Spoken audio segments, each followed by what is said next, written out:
countdown Yep, I thing. see it. I see it. All right.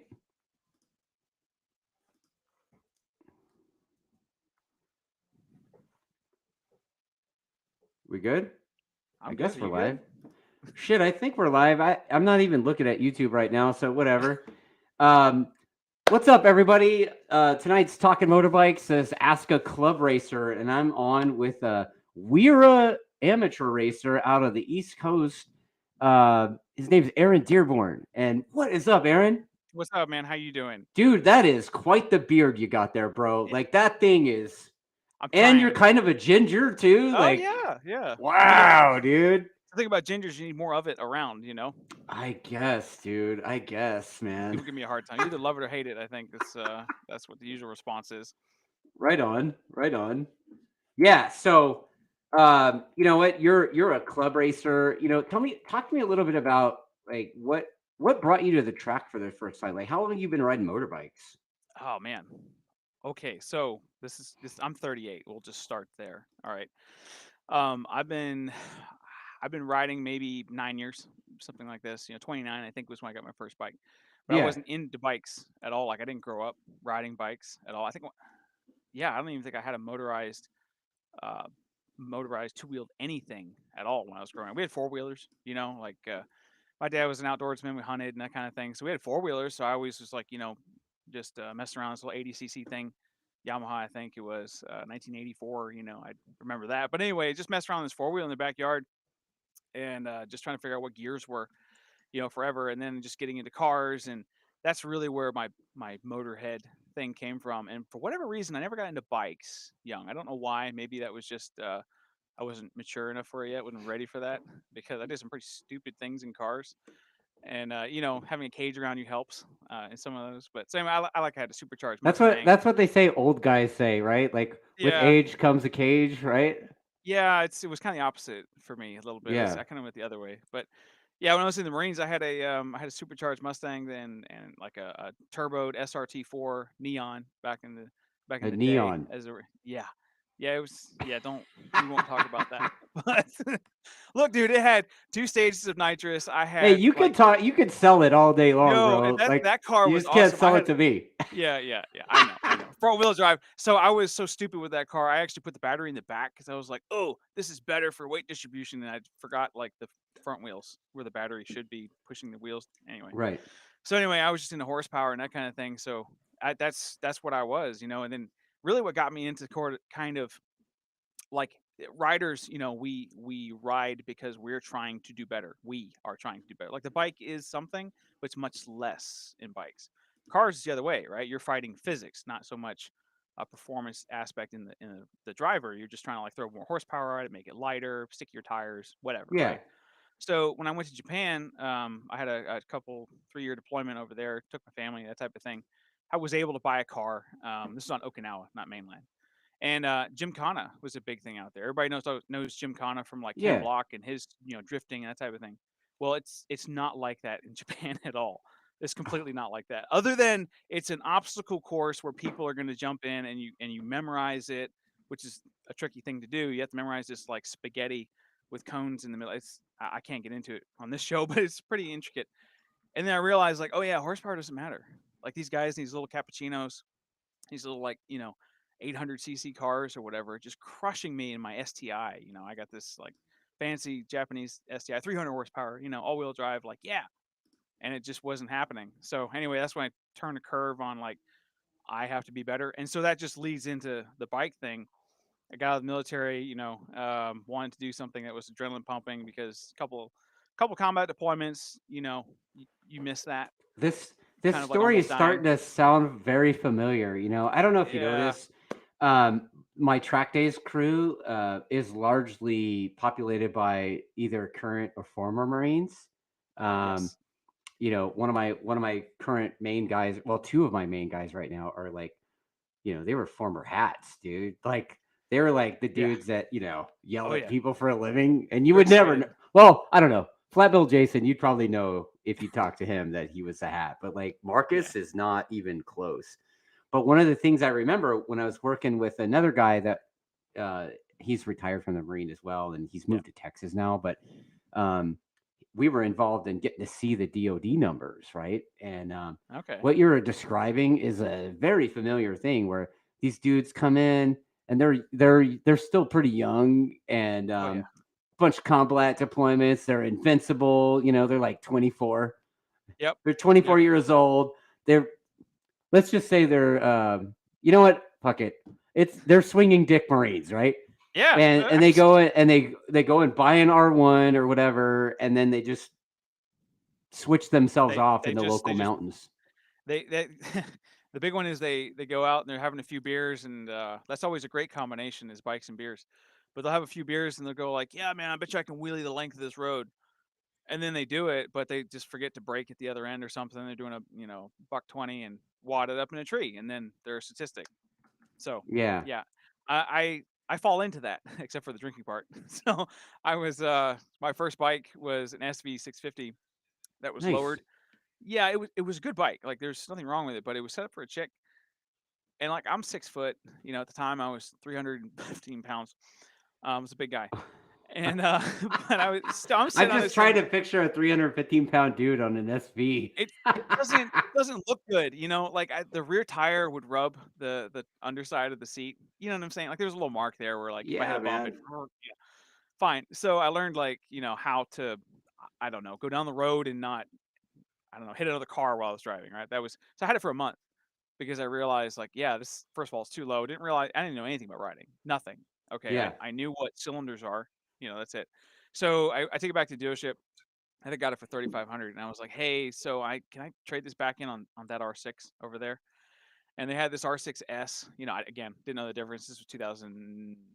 Whoa, when was it? 2012? I did this. So anyway, Well, being real, dude, the yeah, R6S was the R6 in like '04 and '05.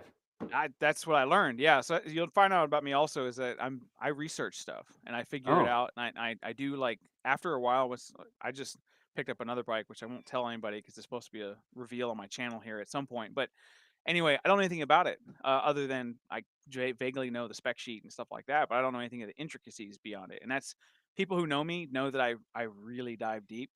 So, and that's when I started figuring out, oh, there's different motorcycles. Oh, there's different R6s. So anyway, they're not just different colors. yeah, and I'm like, oh, there's a Raven. What's a Raven type? And then I got into like, oh, they just change colors every year. Well, that's stupid. And anyway, but I started figuring this out. But in the meantime, I'm riding this R6 and I'm going, this is amazing. It's 100 horsepower.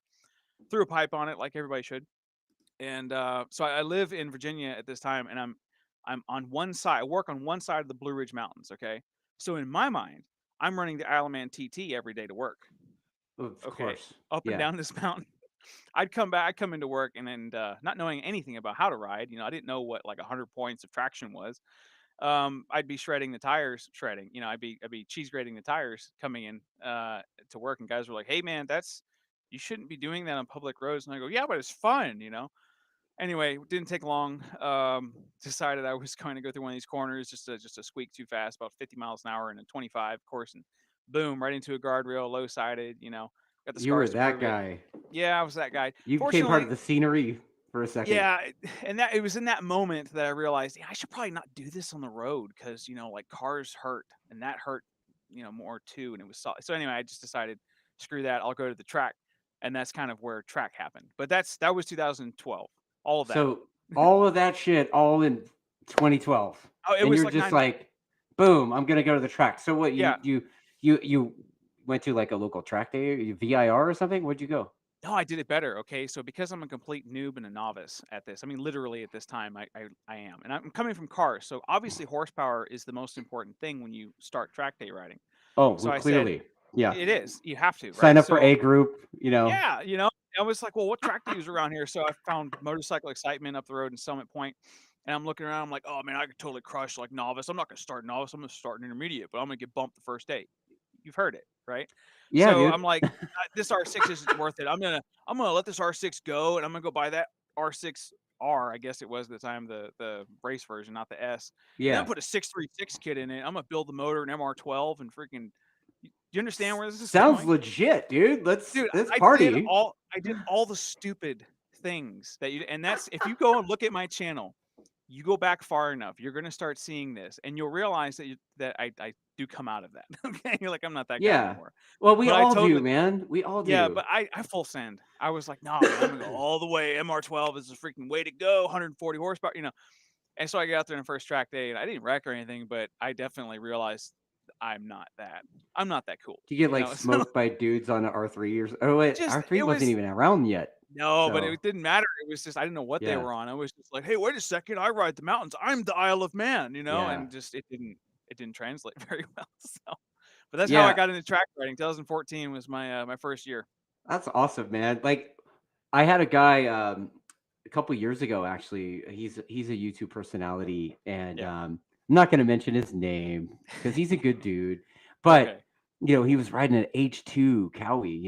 That's you know what I'm talking about, right? Yeah, yeah, yeah. Yeah. So I was like, "Oh, you're the YouTube guy. Oh, cool, man. Maybe I'll ride with you later." And he's like, "Well, what are you riding?" I'm like, "Oh, just stock R1 over Just, there." you know. And he's like, "Oh, he's tapping the tank on this thing," and he's like, "Oh, I don't know if that R1 will hang Uh, with this." I'm like, did this dude just talk shit to me in my own he house? did. Like, Yeah, man. and so I go and just murder the guy, right? And Yes. since then I've had him in new racer school and stuff, and talking about going racing with that guy. But he's been out a lot. He's bringing a group of dudes out all the time Oh, now, awesome. and Good, good. he's kind of like I've kind of like reformed a dipshit, right? Like I'm like, yes, Well, because that's what it conversion, takes. That's what it takes. You get the street Rossi who comes out there, yeah. you know, and thinks that they got it. And they say stuff like, what are your pace? What's your pace? Oh, I'm fast I group, or I'm upper novice. And you're going, what the frick does that even mean? It's Like, bro, not. you've never even been here before. You never been on the racetrack before, and you want to start in the advanced group. Awesome, Maybe get right? through a set of tires first before you start labeling yourself like what Yeah, speed you are in the group you're in. It doesn't matter. Because yeah. there's always a faster guy, you know, like you just showed this guy. I hope that when you did that, like you go past him and you turn around and be like, you know, come on. And Oh, then we let's had a keep good going. chat about it later, and he was just like, "How the hell do you?" And I'm like, "Well, that's what I do, bro. Like, I Yeah. live here. Like, That's because it's your job, this is you my know? house." Yeah. But Gosh, that's hilarious. yeah, I mean that's just how it went. Um, and by the way, like there's some people watching, and Matt Hall says, "Oh God, it's that slow guy with the camera." Yes, yes, yeah, man. I'm here. What's up, buddy? Hey, where are you? Oh, on the couch. But anyway. Yeah, I don't know. And then there's a few comments from Joseph Novella, and and a few others, and they all want to talk about the The the thing. quote incident. We'll Yeah. get there, We'll get guys. there. Calm We'll get down. there. It's like 12 minutes into this Yeah. shit. Like, Yeah, yeah. you know what I mean? Like, look, you've got. So tell me how long did you do track days and stuff before you decided to go club racing? A couple years. I Yeah. definitely rode for a couple years. So in case everyone doesn't realize it, I still didn't learn my lesson with this like MR12 to R6 636 bike. I was like, oh well, it's not strong enough for me. I'm a big guy. I need to be on a leader bike because clearly it's my size. That's why I'm slow. So I'll trade this R6. Yeah, It's dude. actually the motor was really good. I mean, KWS, your logic is super sound. it's right. It's on track. At least I'm committed, you know. So I full send again. Get this R1 2009 R1, and this is what year is this? 2014 at the time. So perfect time to get the wrong R1, but it was it was a very good bike. Yeah.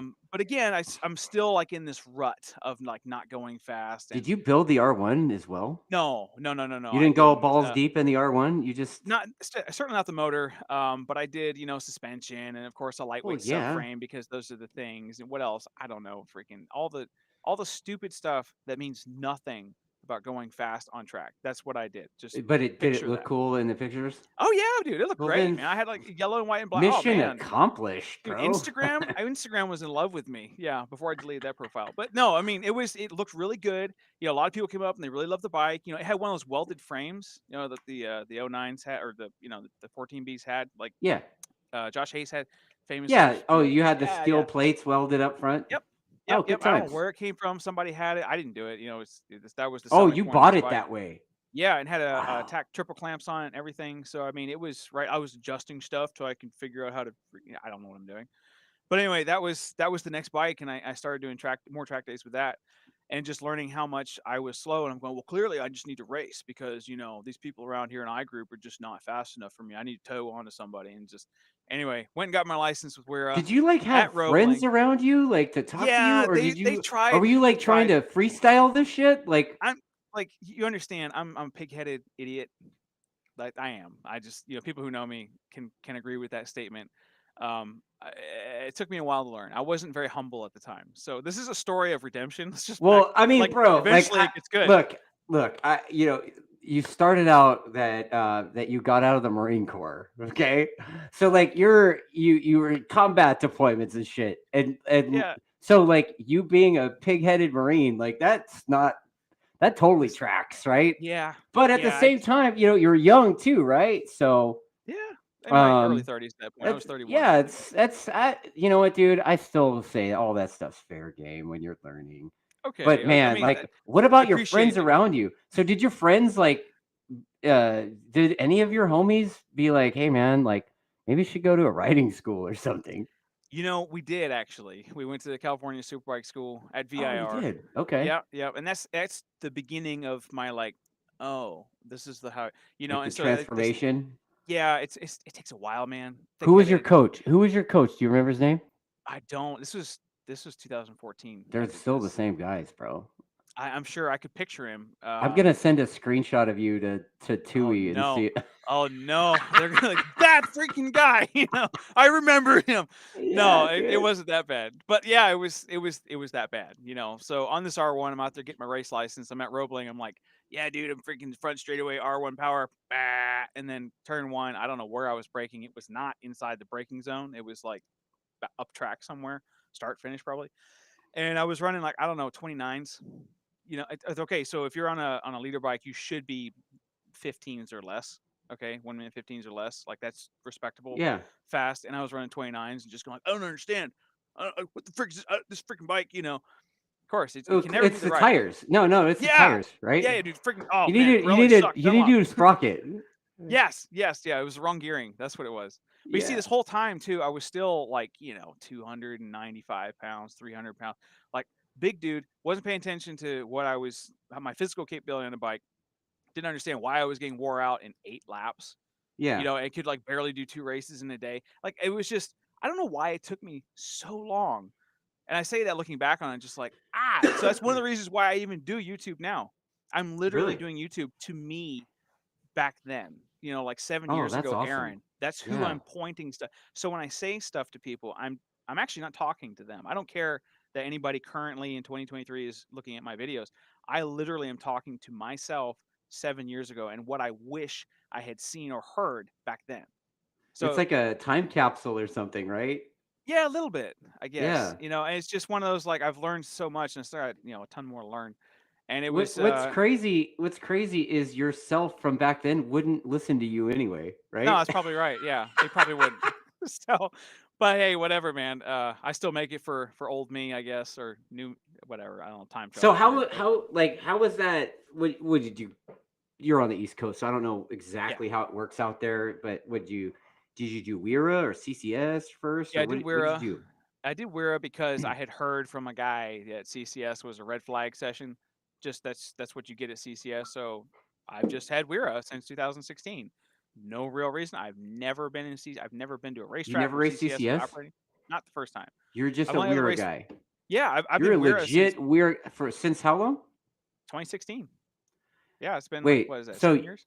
are you still a yellow plate guy in WERA? So yeah, interestingly, I went white plate. So all right, let's back up too. I didn't actually race full seasons Okay. until gosh, it was only like 3 years ago. I actually put in a full season. But before that, it was like I'd do a race. I'd sign Yeah, up for 2 events. I can It relate to wasn't that. much. Yeah, it was just I was still trying to figure out why the bike wasn't making me fast. So regardless, yeah. Fast forward, I had been a novice that whole time. We were a novice, and rightfully so, obviously. And then I started putting in the full season.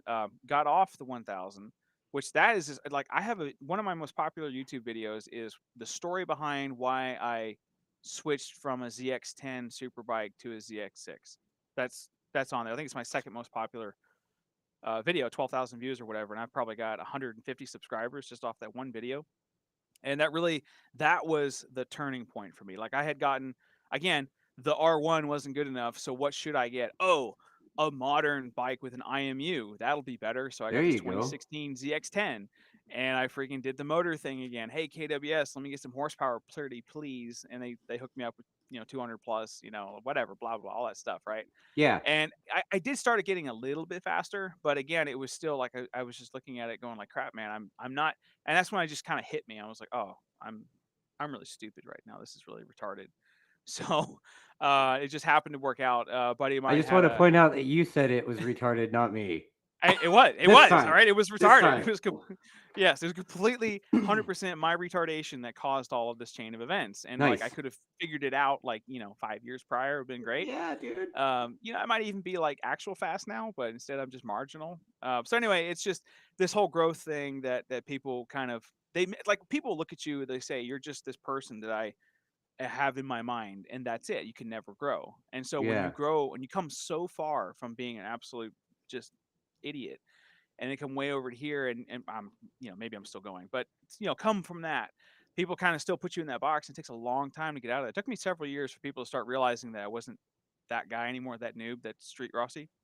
So selling a ZX10, getting on a 2005 ZX6R RR, actually. I didn't, again, this is stuff you learn. Oh, the And 600, the OG 600. yes, Yeah. yes. I still have that bike actually, and that No bike is shit. phenomenal. I love that bike. Yeah. On Yeah. stock suspension, I have gone the fastest I've ever gone around Talladega GP. People on the East Coast know what I'm talking about. But on stock suspension with like a pipe, a 103, which I'm still like 2 seconds away from being kind of actual quick. But a 103 down around there is pretty respectable, I think, on bone stock suspension. So like that's when I started realizing, oh, I know, I'm gonna make it a game. I'm going to leave everything stock except for a pipe. I think that's everybody should do whatever. You want to hear the noise, it's better, whatever. But that's it. And I made it a game to where I'm going to ride the piss out of this stock bike until I literally cannot go any faster on the tires I'm on.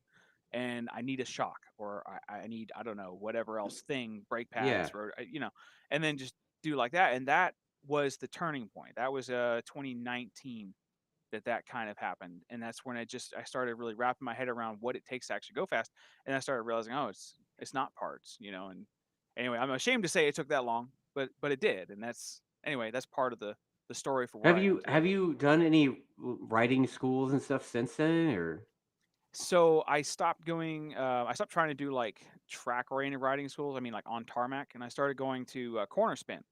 So Aaron Stevenson up there, he runs a mini bike, dirt bike course, flat track basically. These are Okay. like XR 100s, Yeah. CRF 150Fs, like 5-10 horsepower bikes at most, right? Okay. And so there, I mean, gosh, if you could ask me, I think in one year I went to, these are 2-day classes over a weekend. I think I went to maybe 5 of his classes, the same class. Like they have levels. I just Yeah. went to level 1 like 5 or 6 times in So 2018. is it like they set up a oval and then like TT stuff where you get to Yeah, go right and left?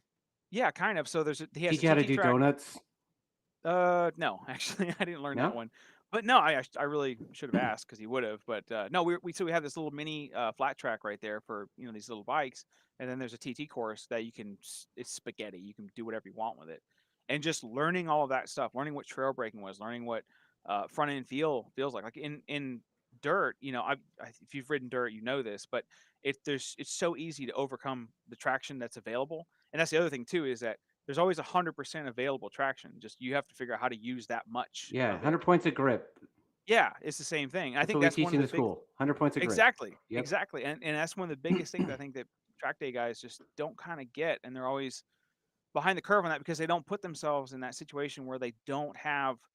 I don't know whatever that number is of 100 points of grip. Let's say it's a million points of grip, or not points, but a million grip. They need to get Yeah. down to 100, The like Keith actually code, 100. the twist of the wrist, $10, right? Yeah, Same yeah, kind like of concept. get it down, get it to where you're actually going to fall and fall, like push yourself over the edge, fall down. It's okay to fall down. And that was the other On thing an too. XR Like 100 in the dirt. exactly, that's my point. Is like you do it on these little tiny bikes, Yeah. and then when you get up on a big bike, you go, oh, well, this isn't bad at all. There's grip. I understand what it feels like. And that right there, that was another one of those big ones. Getting around him because he's an old flat tracker. And he'll hate for me to say he's old, but I mean he's like 67. Okay. Yeah. And let me tell you what, that dude is one of the fastest dude. Like And I don't mean fast like he's fast on track. I mean, he's going 100 miles an hour all the time. I think he's just going to go until he's 100 years old and then just drop dead. I don't think that he's ever going to, like, it's going to be this slow fade. I think he's just going to be a million miles an hour, and then he's just, later, I'm out. That's Yeah. the type of person he is. And he's fantastic, and I love being around him. But that school, the corner spin school, was one of those like big things. Besides realizing, obviously, that it's the rider and not the machine, that put me in a place where I'm like, oh frick, I gotta actually learn how to ride, Yeah. instead of just throw tires at it or whatever. So Yeah, just throw tires at it. That'll solve all your problems. yeah, the tire vendors love that. Oh yeah, man, Yeah, yeah. Pirellis, Dunlops, Bridgestones, try them Yeah. all. Yeah, okay. Yeah. And the suspension guys too, they're like, "Oh, if you try my setup, you'll go 2 seconds faster." Maybe it's not you. Maybe it's a setting in your bike. Let me Yeah. freaking flicker it up for 80 Maybe your bucks. Who tire's knows? out around. Here, let me take some more of your money. Let's put a new one on. Yes. Yeah. No. Yeah. I mean, God bless those guys, right? You need them, but at the same time, Yeah, I no, know, no, dude. that's not. I mean, I've been around for a long time, and that's a pretty common thing across all the clubs. There's always Yeah. that guy that's like the wizard supposedly, and then And next thing you know, he's like pushing a setup on you rather than yeah, listening to anything you have to say. yeah, that was fun. I remember being in novice group, having this guy like, I'll set up your suspension for $60, and we'll get 3 sessions where you go out and come back and tell me what you feel. Like I don't. What was I feeling? I was like, yeah. I mean, I went fast, I Y- think, on the straightaway, and you have no idea because you didn't push in the corner, so you didn't actually feel the bike at all. Yeah. So he's like, well, let's take a couple clicks on a rebound and just, all right, buddy, cool, fine. Here's Yeah, 60 bucks. like you're like, bro, I don't even know what you're asking me. Like Yeah. What do we mean turn in? Turn in? What's that? yeah. Okay. Yeah, Like those are I fun told the times. suspension guy one time, and this is actually Fuzzy Castro from GP Suspension, and I this is like 2017, I think, and I told him, I'm on R1, it's attack everything, Yeah. and I'm like, yeah, dude, I don't know how to describe it because I'd never, dude, I raced for a long time, like 20 years basically, and I'd never set up my bike proper, like I'd never had Nothing. worked. Just I never worked with a suspension guy. I'd won championships. I just threw the parts on and just winged it. you're the And reason why. Yeah. Anyway. so 2017, I talked to Fuzzy, and GP Suspension helps me out, and you know, I he's like, so how does it feel? And I told him something that we still joke about to this day, and I was like, well, it kind of feels like on the way into the corner, like an ice cream sandwich that's almost melting, so it's like, What? What? and he looks at me, he's like, really, bro? And I'm like, That's what you got. yeah, and then he's like, huh. And then he thought about it for a second, made a change, and all of a sudden we clicked. And it was Oh like, no. so So he like understood that. in one session, I went from like the whatever lap time to like 3 seconds faster in one Wow. session. Wow. And This I is was like, after, yes. So like, dude. yeah, that's why we still laugh about the melting ice cream sandwich Melting ice joke. cream But sandwich. yeah. I'm gonna So remember that. I'm gonna try to stump the next suspension guy I talk to. Like, yeah, man, it's like an ice cream sandwich. It's just barely melted. It's just, I want to see yeah, what dude, happens. exactly. You get it. Gosh, yeah, come on. You don't get that? Come on, guy. Yeah, dude.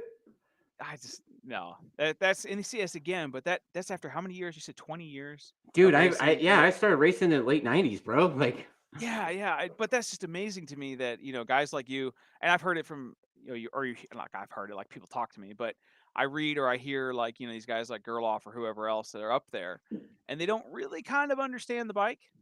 I mean, they do generally, but they don't actually go like, oh yeah, I need freaking 3 clicks of rebound to come out of the front and add a little bit of compression. They don't do that. They just say squishy ice well, cream sandwich. some of them do, but some of them they're like, yeah, it's doing this, and then they're like, fix it and walk away, right? God.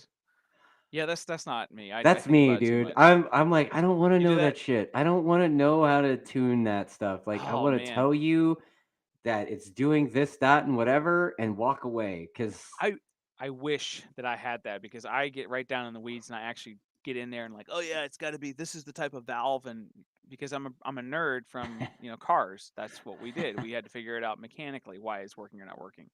But yeah. anyway, All right, so we got some more comments coming in. It was just fun. all about Um, Roebling. Yeah. So first off, Ricky Bobby from Oh Boxo no. Tools. He's got a couple of comments already. He says he was a Okay. yellow plate for a while because of the same reasons as you, and he finally did a full season after 4 years. Um, Joe Novella says you need to venture back up to Summit this year for a Roger Lyle motorcycle excitement day because Except he Roger's closed. retiring and closing it pretty soon. That's what I'm saying. I thought he was done. Okay. Yeah, I do need Yeah. to. I need to do that. Yeah, it's And been a while. then 848 Evo says he hasn't raced in years, but when he did in the 90s, WERA was great. Yeah, Um, yeah. That's what I hear from a lot of guys who race in the '90s. yeah, I mean, Quentin says he doesn't have money to fall down. That's probably a good point. So don't spend money Um, on your bike. That's what I would. That's what I was. My mistake was. yeah, Matt Hall says a lot of this whole thing is mental, so you got to stay out of your own head, and it's been my problem for years. You know what, man? Like that's true. I've had this Absolutely. conversation with some of my guys a lot. Stephen Ludwig's one of them. Good friend of mine, and one of those things. It's like, dude, turn your brain off and ride the goddamn motorcycle. Like Did, that's what you described there of saying like I don't know. I want to know how it works. Okay, I just want let's fix it and then yeah, let me go ride. yeah, That is we're complete opposite in that. I'm the guy I want to know how it all works so that when I'm on track I can go, like, oh yeah, the freaking valve is it needs to be another shim wow, in dude, the stack. yeah. And it's I'm taken trying to go fast, dude. I ain't got time to calculate and do math right, and shit. Like, what's wrong with right. you? Right. It's that's my problem. That's my problem because again, I'm a Yeah, nerd. That's just how I operate. I'm really good. I love data. I love bro, looking I'm at a data. nerd too, but a different way. And yeah, yeah, maybe. But that's just me, man. I love Yeah, mechanical things and I like knowing how they work so that I can know how to work them better. But y- like you said, I got to shut my brain off, which is again, like Ricky Bobby said, you have to like do that long amount of time in the saddle and just kind of get out there and out there and out there and out. And yeah, finally, you're like, I ain't got time to sit there and play with the bike. Like now, I don't. I go out like the setting I have on my stuff is what it is. If I change anything, it'll be I'm like, oh, it's raining. Let me take some preload out. That's it. I don't really mess with yeah. it I just anymore. I go and tell the suspension guy, hey man, like it's. And then I had video on the rear shock, and I was like, Yeah. look, it's fucking doing this, bro. Like, Yeah, yeah, let's. yeah. And he's like, oh, and all my buddies are like, oh, you got way too stiff of a spring on there, and I'm like, Oh gosh. I don't know Oh any of gosh. that, right? And Yeah. I mean, I could call and bug Richard, but I'm not gonna, like unless it's like really dire, I'm not gonna call Richard. So, Yeah. I leave it up to my suspension dude, and I'm like, yeah, dude, my buddies are saying this, and he's like, bro, you need a Just stiffer spring on there, not a softer one. yeah. He's got And the actual reasons. yeah, so we went a little bit stiffer, and all of a sudden that whatever that was went away, and I'm like, huh, it's almost like you know what you're talking about. Okay, cool. Like You let know him th- do it. that Yeah. helps Yeah. create a trust, because like what happens is when these dudes are talking about stuff and then they're wrong, like how do you go back and trust them again? Well, yeah, and that was me honestly because I had all the what I thought was head knowledge, and I would tell guys this is what you need to do with your whatever. You don't want to bottom your forks out. Crank up your preload. That's how you do that.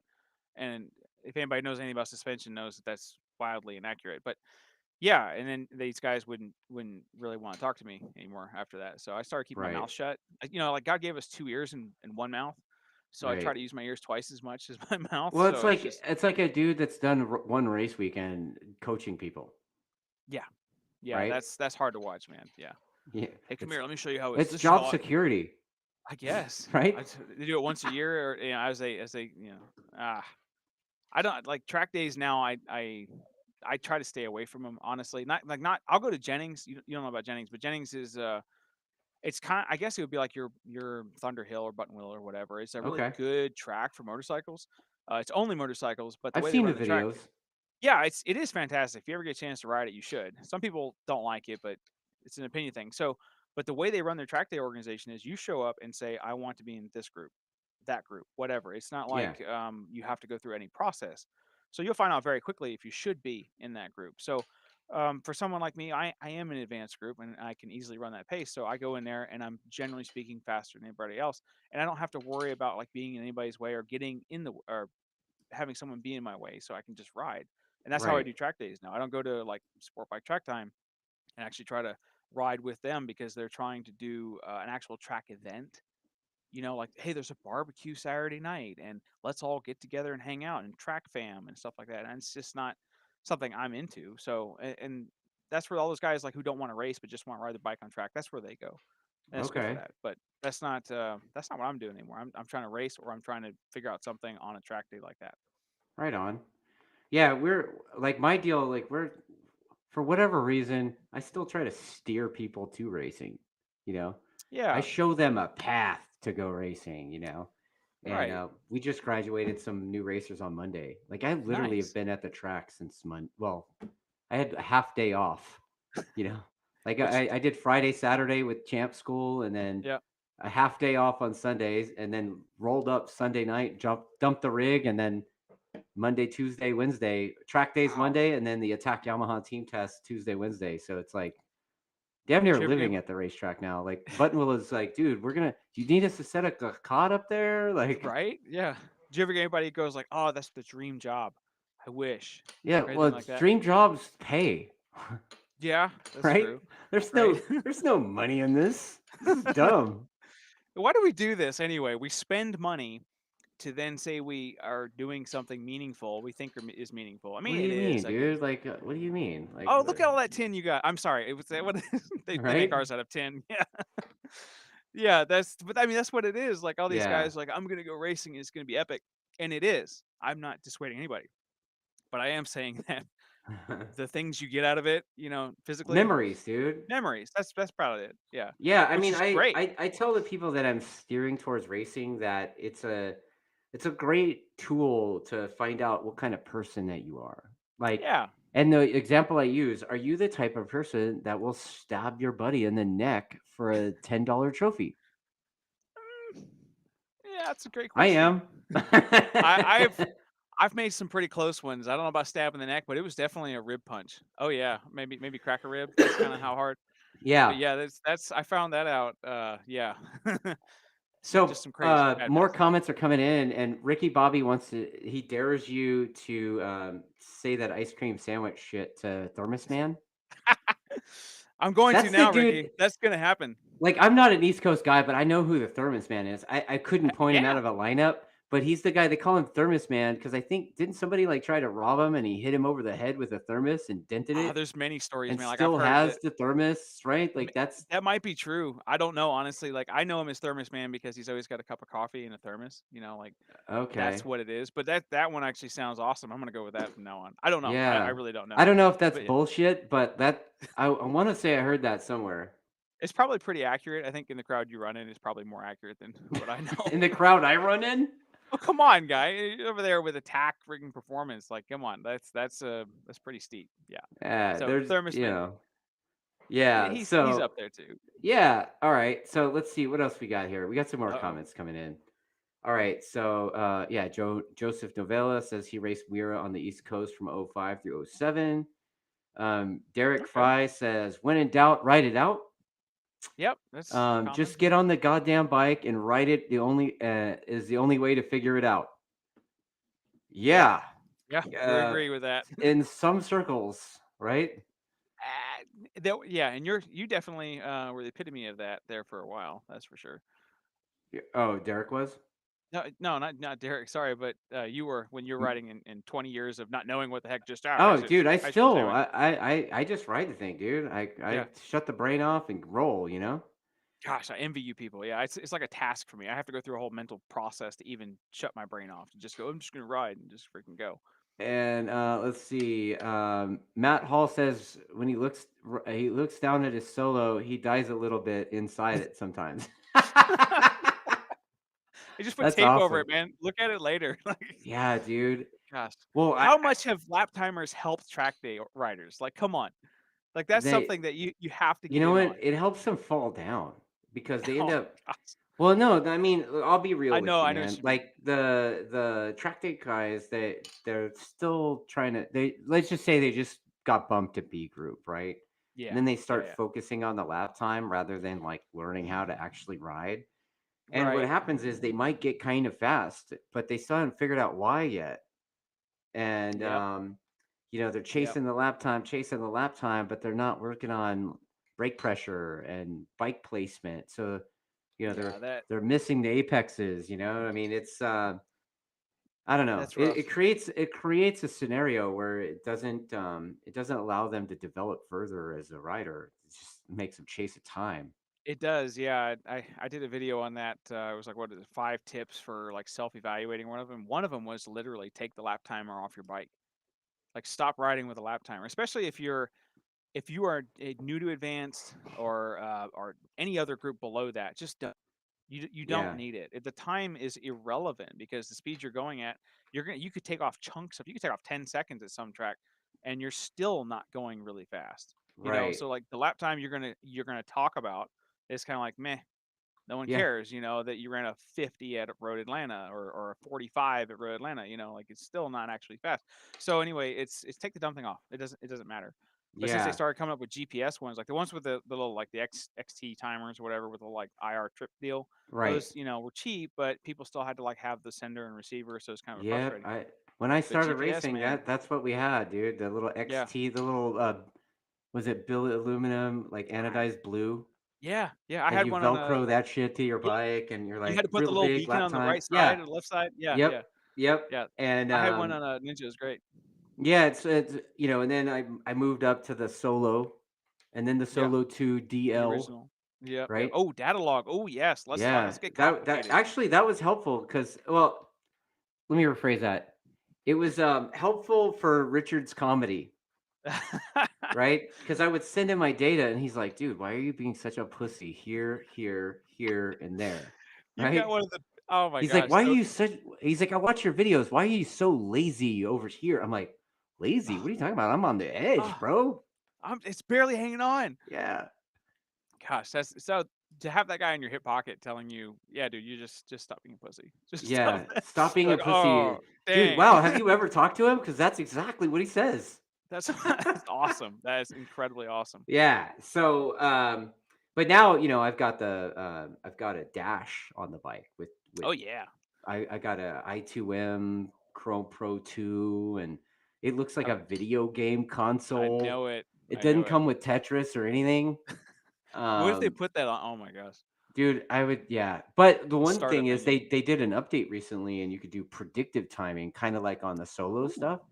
And Okay. it's so cool because you can change your line and stuff while you're out Yeah. there and see the change, and you're like, nah, that didn't work, you know. Yeah, yeah. So I've got the light. I don't know the Chrome light. I mean the I2M Chrome light. yeah, So I don't know because the Pro might have that and mine doesn't or yeah, something. I think it should. I don't know why it wouldn't. But anyway, yeah. they have to It's keep the cool stuff for you guys who have that kind of money. But that kind of no, money, dude. I don't have any money. I just don't I do anything else. I know. No, Hello, I live there. I'm a Yes. broke scumbag in SoCal, bro. Like I live in Palmdale, like I don't know what that means. I don't know what that in the means at all. Is desert, it? dude. I live in the Okay. desert. Okay. It's shitty. It's like Methville, Nice. So it's like right? Breaking Bad everywhere. Yeah. Yeah, dude.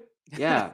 So No, Um, but you're but right yeah, about like the predictive timing is helpful, man, because then you can be like, oh, let me just, well, it's like, see, that comes with experience because all right, if I can change my line by 2 meters in this corner, come a little bit wider on the entry, a little bit tighter on the exit, you know, you can do that and you can make that change. And yeah, while that's happening, go, let me look at my dash while oh yeah, man, it was 2/10 better, whatever. yeah, But you can do that. You give that to somebody who's not you or hasn't had your experience, and that's not going to happen. They're going to look at it, right. oh, what the, and just that's how it's going to be. Yeah, It's going they to end suck. up having them go fishing, Yeah, right?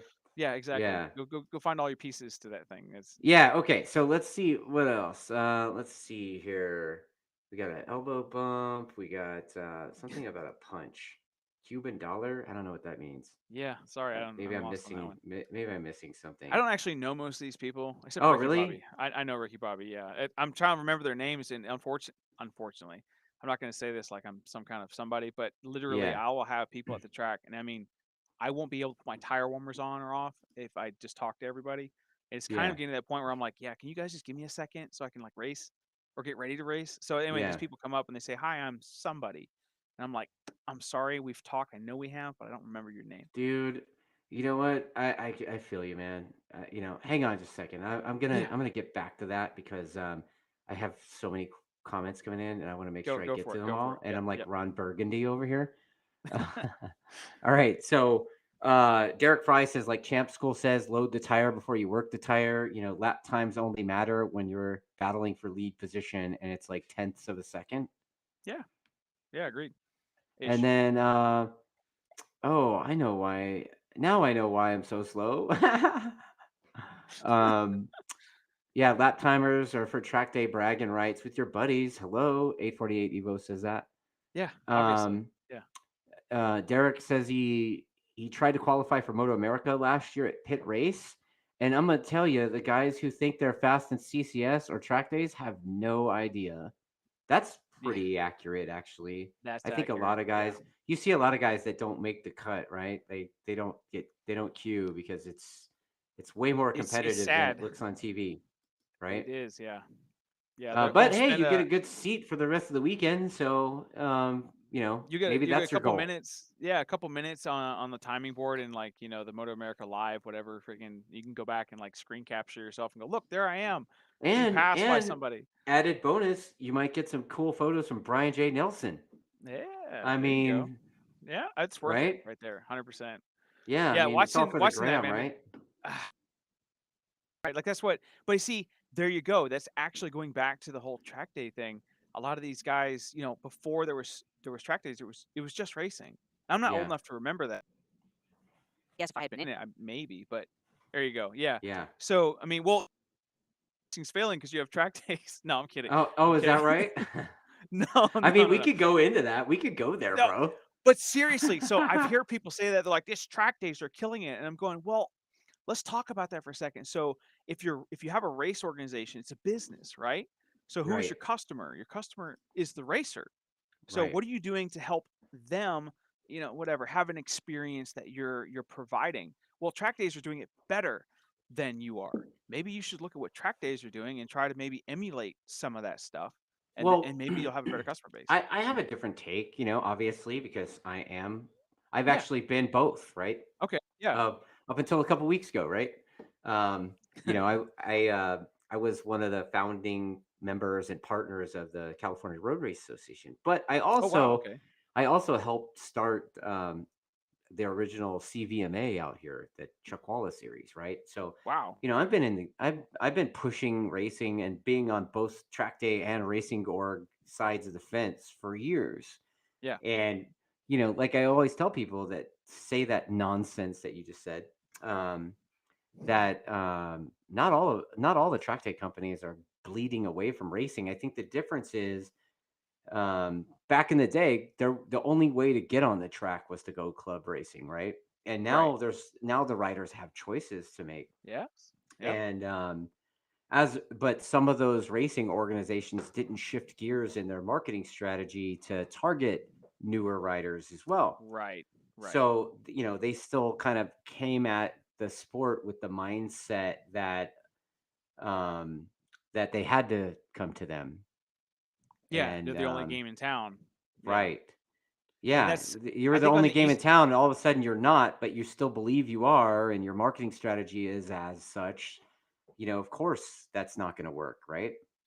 Right. So, I think like, that's kind of the difference there between West Coast and East Coast. I think that probably is. You guys have a longer riding season, if I'm not mistaken, right? Like, you have any time of the year where you can't ride? I mean, like, really, it's just you don't ride. Is it like, I don't even know what you're talking about, bro. exactly, exactly, exactly? So the only place that we have close to that is Florida. All right. Yeah, Now this is where it gets interesting. So you have three major organizations in the Southeast. This is my version. Somebody's going to tell me I'm wrong, but it's fine. WERA, CCS, and then ARMA. Okay. So WERA and ARMA are both geared towards vintage. They've been around longer. CCS, not so much, but they kind of have some of that stuff in there. But all those organizations were founded, decades ago, and they started back then, and they have all these yeah, classes they're trying to maintain. They got yeah, still talking 350 freaking two strokes and stuff like this, air yeah, cooled two strokes, and it's just like, there's not a lot of those left. And unfortunately, the people, the customers who would be coming to you with that are quite literally dying off. I don't mean that in a bad way. I'm not trying to be disrespectful to that generation of riders. Without them, we wouldn't be here. But at the same time, if you're trying to continue yeah, with the sport and you're trying to grow racing, you can't stay over there. trying to be just vintage. Arma, I would caveat that with Arma is vintage. They Yeah, stay they're the vintage there, series, dude. right? We So they WERA, kind of the thing with WERA, like, and correct me if I'm wrong, but I think some of the issues with WERA, I mean, I can talk shit now because I don't own anything, so whatever. yeah, But I mean, their class structure is super confusing. It's like it I don't is know what the hell is a B stop super. I don't even right. know, Yeah, right? yeah, And it's A whatever and B and C. I don't get it, dude. Like yeah.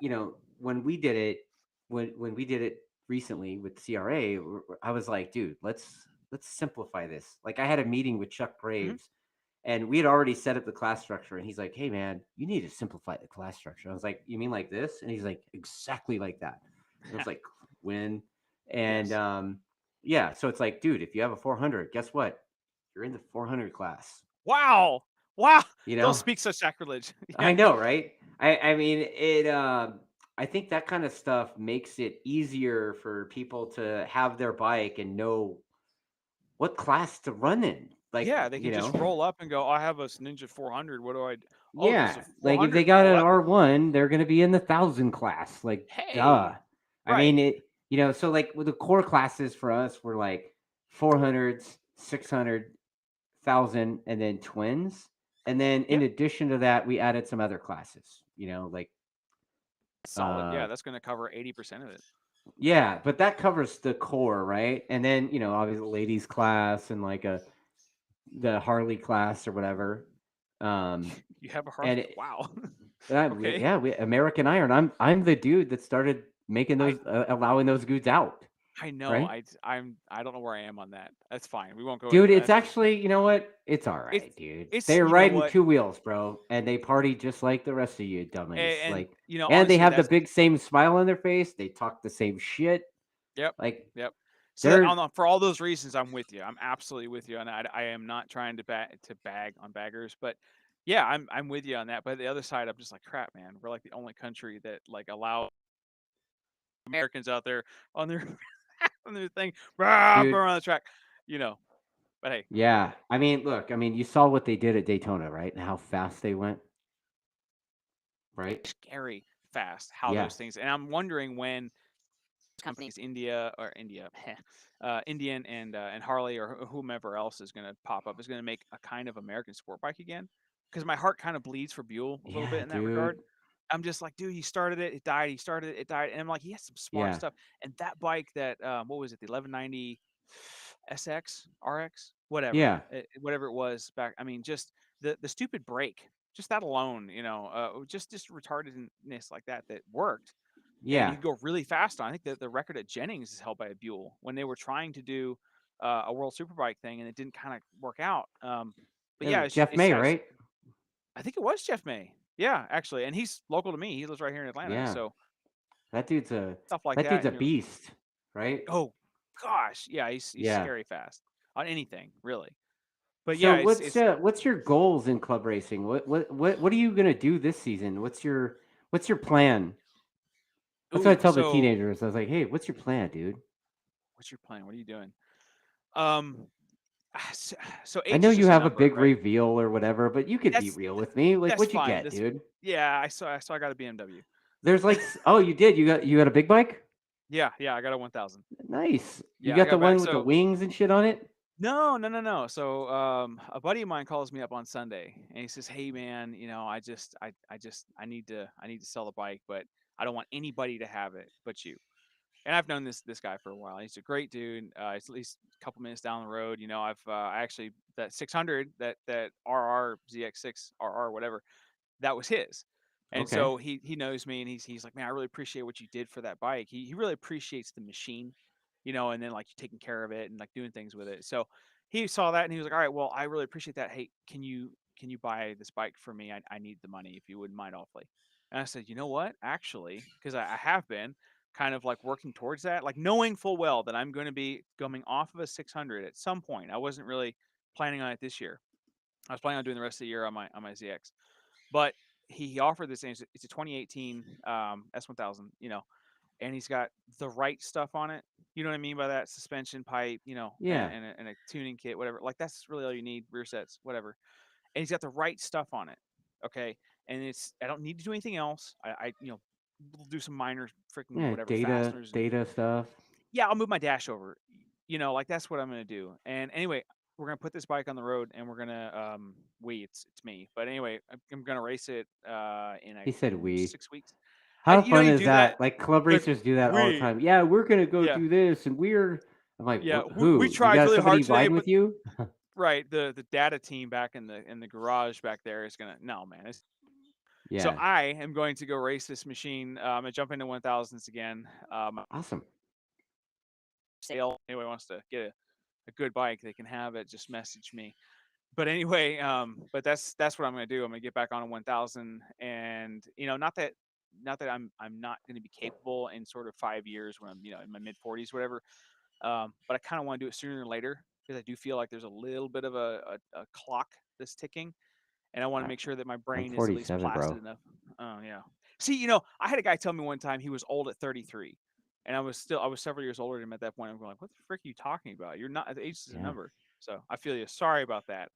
I was like, I'm not trying thanks to for the clock ticking, yeah, bro. but I got all right, no. all right.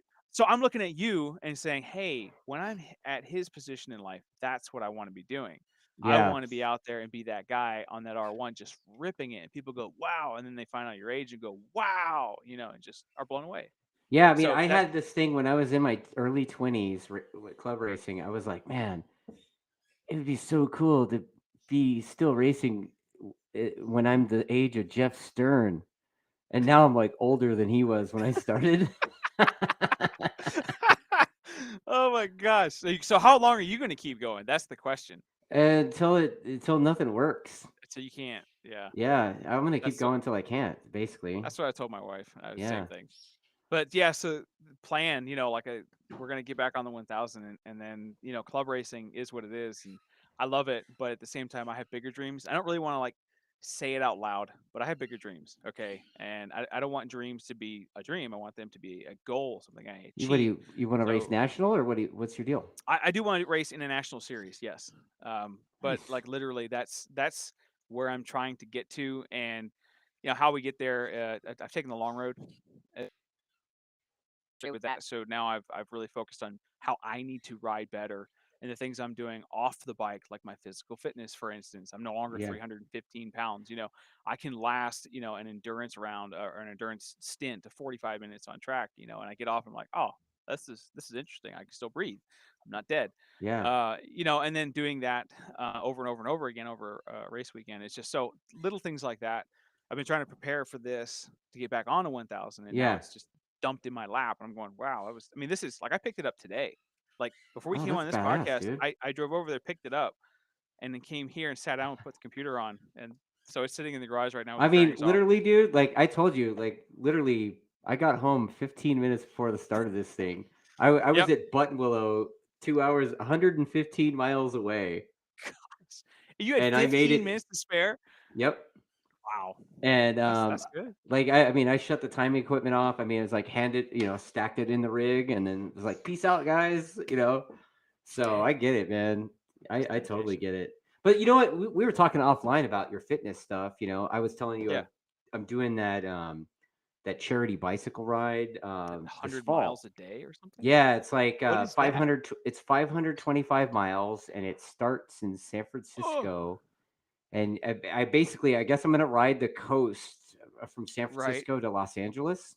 It's Um, gonna be a beautiful ride, but I don't think you'll even yeah, notice. and so I actually put a link to that in the description of the video because Okay, I'm a scumbag like that. Whatever. whatever. Um, Yeah, but the reality is, like, I do a lot of cycling, and anybody that knows me has seen that really recently I've lost quite a bit of weight and stuff. And I'm yeah. curious what you've done because, dude, you don't look 315, bro. So like, you're two something. I'm guessing 250, you're 250. 250. Yeah, 250. 250. Okay. So that's another one that shocks people is I can't tell.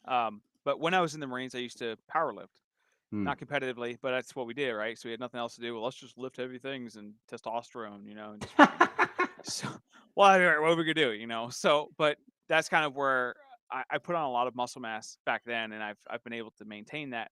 because I do believe that it's like, forget about motorcycles for a second. I believe that having lean muscle on your body is more important than any other aspect of physical fitness. Everybody talks about you got to make sure you do cardio so your heart's strong. You got to make sure you freaking whatever, eat just lettuce or whatever version of Eat that you just want to. lettuce. Gross. I'm not a rabbit, I eat meat, like Dude, I eat leave steak. the lettuce. Give me the meat. The cows eat the vegetables. Yeah, It's basically food. vegan, Okay, right? I don't. Yeah, it's vegan. It is vegan, right? It's actually more true to veganism than vegans are, but we won't get into that one. That's spicy. But yeah, so I mean, I like, don't care. We could be spicy, but this well, isn't well, that that's kind of what it show, is. Like, right? if you want to eat freaking just vegetables and do like that, you're gonna kill more sentient beings than you are if you just ate a cow. I know people go, "Oh my gosh, yeah," because a cow will actually feed you for like 100 days. One Plus, it cow, tastes way better. and it tastes like steak, and I love steak.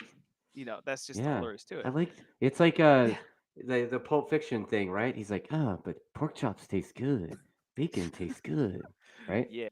Yeah, that's another one too, man. You talk about bacon. Oh, I love me some bacon. Yeah, Bacon wrapped in bacon with some bacon bits on top. yeah, Yes, dude. yes, sir. Bacon with a side of bacon. Yeah, Yeah, but no, I mean, like physical fitness wise, like that's a big part of it. It's your nutrition's number one. That's where 70% of your fitness comes from. And then on yeah. top of that, how do you train? I like CrossFit. I still like picking up barbells. You're a CrossFit dude. Not so. Yes, I dabble. That's how I say it. But Okay. I don't do them like So every you're like day. not drinking the Kool-Aid and bragging about your PRing your snatch. Yeah, I mean, like I like that number, but I like being able to snatch for a long time and then go for a run. And that I By the way, think. somebody just asked you what's your favorite flavor crayon? Listen, they're all Skittles, okay?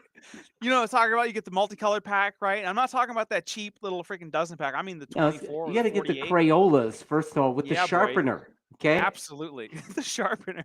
Sharpen back out and good a little bit. Yeah, crayons, man. Gosh, I love crayons. We'll talk about that later. But no, I mean, so you're getting into the fitness thing and you're trying to do this stuff, like understanding the science. Again, I'm a nerd. So I want to dive into how the human body works. And I've really just, like, for 4 years now, since I was big like that, I'm like, how in the world? Because I've lost weight. Everybody knows how to, like, lose 50 pounds, but then you gain it back again. And Yeah. that is the worst part about the whole thing. Like, Yeah. freaking A, man, I just want to live life.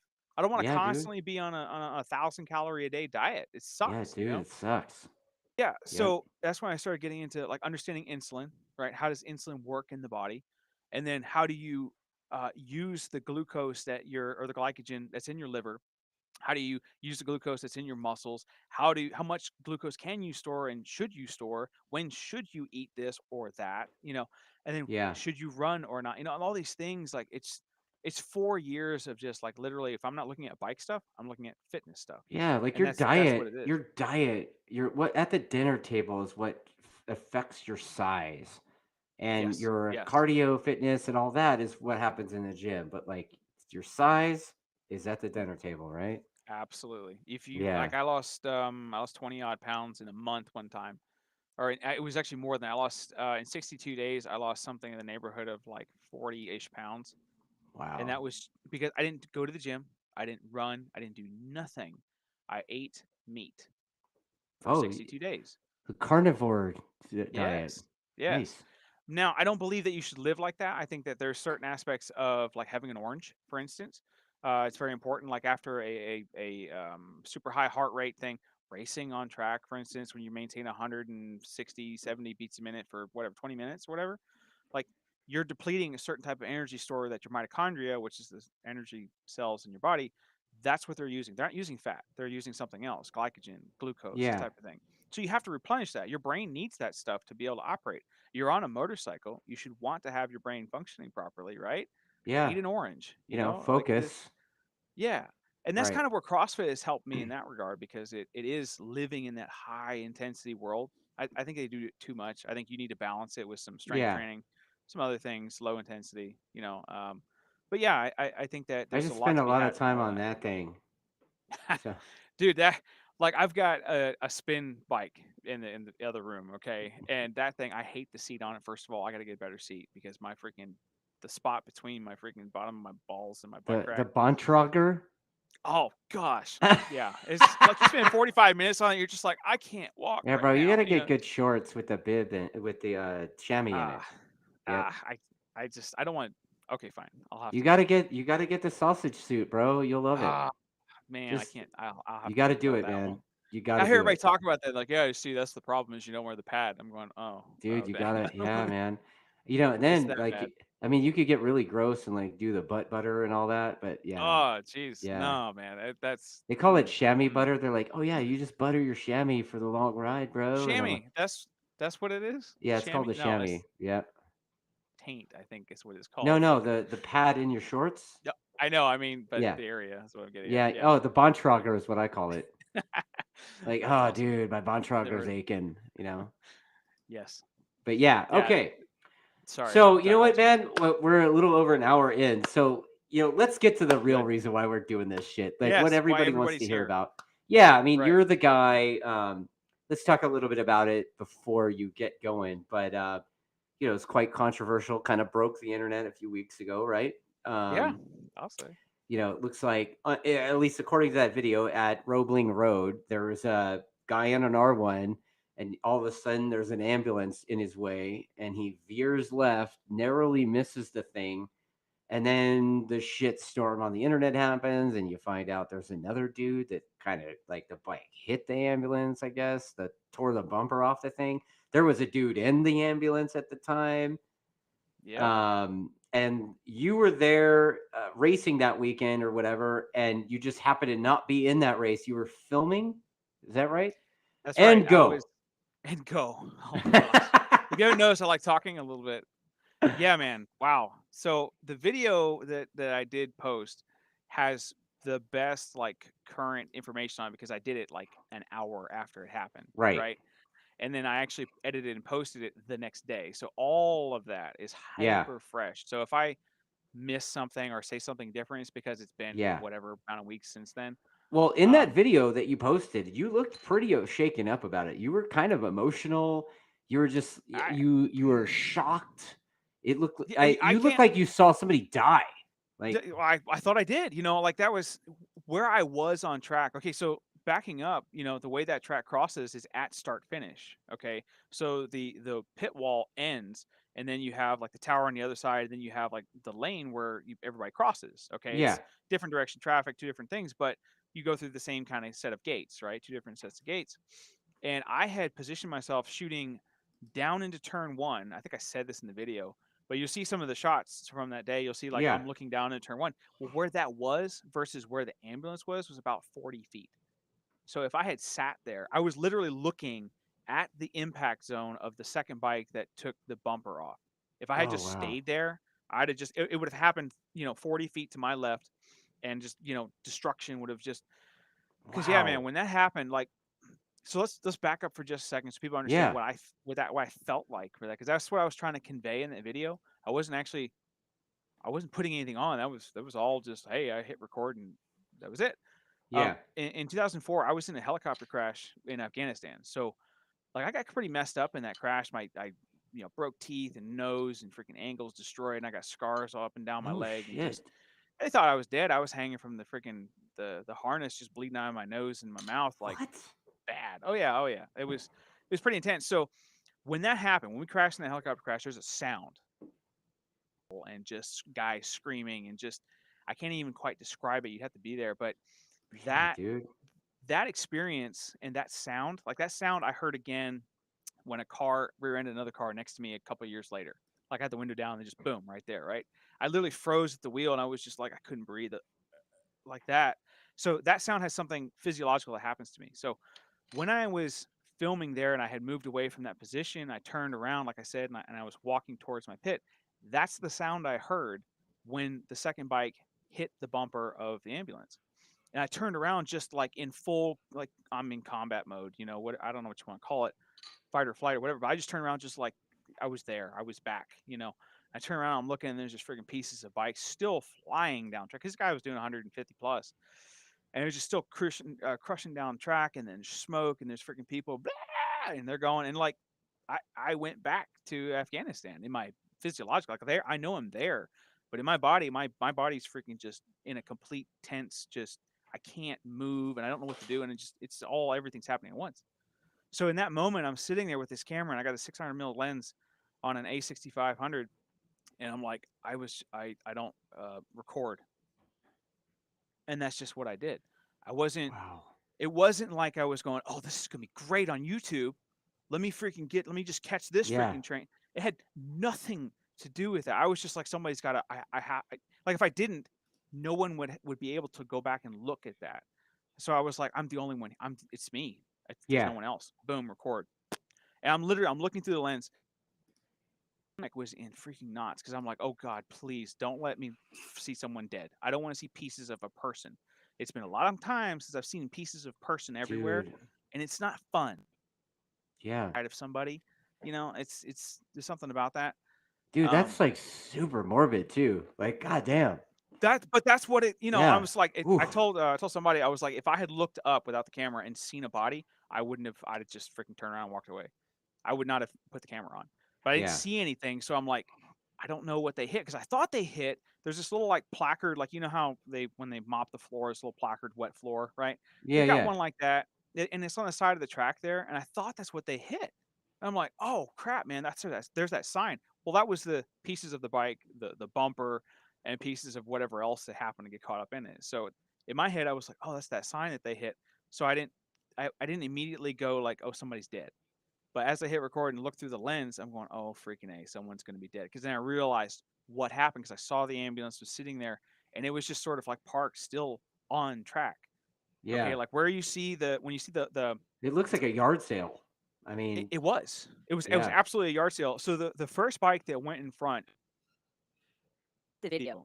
like pay attention, okay? He comes out of the last corner. He gets up to about 141 miles an hour indicated. I don't know what his actual Yeah. speed is. I assume it's somewhere around that. 141 indicated. Before you see anything, you don't see, like, it's just clear track. And Yeah. I don't know about everybody else racing, but when I'm racing at Roebling, it's about the front straightaway, right? I don't necessarily look down track the whole time. I like kind of half tuck and like peek up like that. I'll go past start finish sometimes, not even like looking in front of me because if there's no one there, I'm not. Why do I have to look? I'm just going straight. I want to go as fast as possible. Let me just put my head down and rest for a second, and then look Yeah. up for the braking zone. So if that was me, I probably would have ran right in the side of the stupid thing. But so he goes up to 141 miles an hour. He then sees there's an ambulance sneaking out on track, and it wasn't quick. In less than 2 seconds, he slows to 18 miles an hour indicated, and the ambulance and he has to then veer. So he has 2 seconds to Yeah. understand that this thing is coming out on track, that he can't just rip by it or whatever. And then he's got to figure out, oh crap, I'm gonna either die or I'm gonna go off the side of this thing. That was the Yeah. guy I actually talked to him, and he told me, he was like, yeah, I just jumped off the bike after it went past or right at the ambulance, I think, because he said, I knew I was dead, but I just wanted to try to go over the hood. Wow. Like jumping off a bike at 123 miles an hour, Yeah, dude. like freaking crap, dude. I don't know what happened to the second guy. I know that if the ambulance had stopped, not having made it all the way across the track, the second guy probably would have been in the same situation as the first, and they would have wadded up together, right? Somebody may Right. have gotten hurt. If the ambulance had kept going, the first Yeah. guy would have T-boned it and be dead. He'd be a freaking grease Yeah. bone, and the other guy would be fine. But because the ambulance came out and hesitated going all the way across, he left a gap for the first guy. And because he had gone far enough, the second guy had a gap also. So we're actually kind of fortunate that the ambulance driver hesitated or didn't Yeah. follow through all the way on one end of that. And I don't want to get into who said to go out and who didn't and never Yeah. do that. What I will say is, if you look in my video, you will see in the aftermath, you will see bikes coming back through what looks like they're coming from pit in. All right. Yeah. They're actually rolling up to start finish on the track. All this is in front of them, and they're just U-turning at the wall. Oh, no Okay. shit. So there was no, this is the leaders that came Yeah. by. 2 or 3 of them, if I want to, I think I know 2 that I have on video that did that. Might have been 3. So that means there was no kind of flag system other than a yellow, I guess, or a red that got thrown late or something like that. And turn Yeah. 9 is not a great track, not a great spot to go like, oh yeah, I see a red flag at the corner work station at turn 9 because there's like a grass section between the Yeah. track and the pit end. You're not crossing that at speed.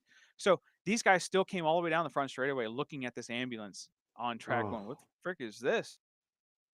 It's like, I don't really care how much you think it's this Roebling's fault or WERA's fault or whomever. That Yeah. all was very mismanaged. The whole thing was. Yeah. So it's pretty serious, and that we should take it seriously, and we Oh, shouldn't shy absolutely. away from it. I mean, But as the guy that has been on that side of the fence, right? It took a day or so to see any kind of communication from anybody, right? So then Yeah. you see the WERA stuff. I saw your stuff first, and I actually, there's a guy that watches the show. He's out of Tennessee. He and his buddy went out there, and I guess they were involved in the crash in that race that caused the red flag first, which is Yeah. the reason why the ambulance was there in the first place, right? I think it was Because the we haven't oil talked on about the track. first guy. Yeah. Yeah, right. As Mark and I don't know who the other guys is, but those guys. I guess they crashed in oil or something, and a guy, I don't know, leg or something. I don't know. Yeah. They crashed in turn 9. Ironically, that's Yeah, so they're four guys. they're Yeah. the dudes in the ambulance, and the what I saw after I saw your stuff, I did see the WERA thing, and apparently there's WERA's statement is that basically the guy didn't do what he was told. I don't know if it's a I miscommunication or whatever, but goddamn, yeah. dude, like, Well, so let's back that one was up he a for a new second. guy or something? I guess. That's the rumor that the driver was new and he was listening to his co-driver who had control of the vehicle from the Right. passenger seat, which coming from the military, that's how you actually do it. The driver isn't actually in control. He's just operating the vehicle, and the co-driver, or the vehicle commander as we call him, he is directing the vehicle. So Yeah. that makes sense in that sense. But let's just back up. So the guy's hurt, right? He's in the ambulance from the first wreck where they red flagged it and then restarted it. He's Yeah. hurt. He's in the medical center in the middle of the paddock. I mean, inside the track, not in the middle, but he's right there basically at the entrance, but still on the inside of the track. He's hurt enough to where they say we need to take him somewhere.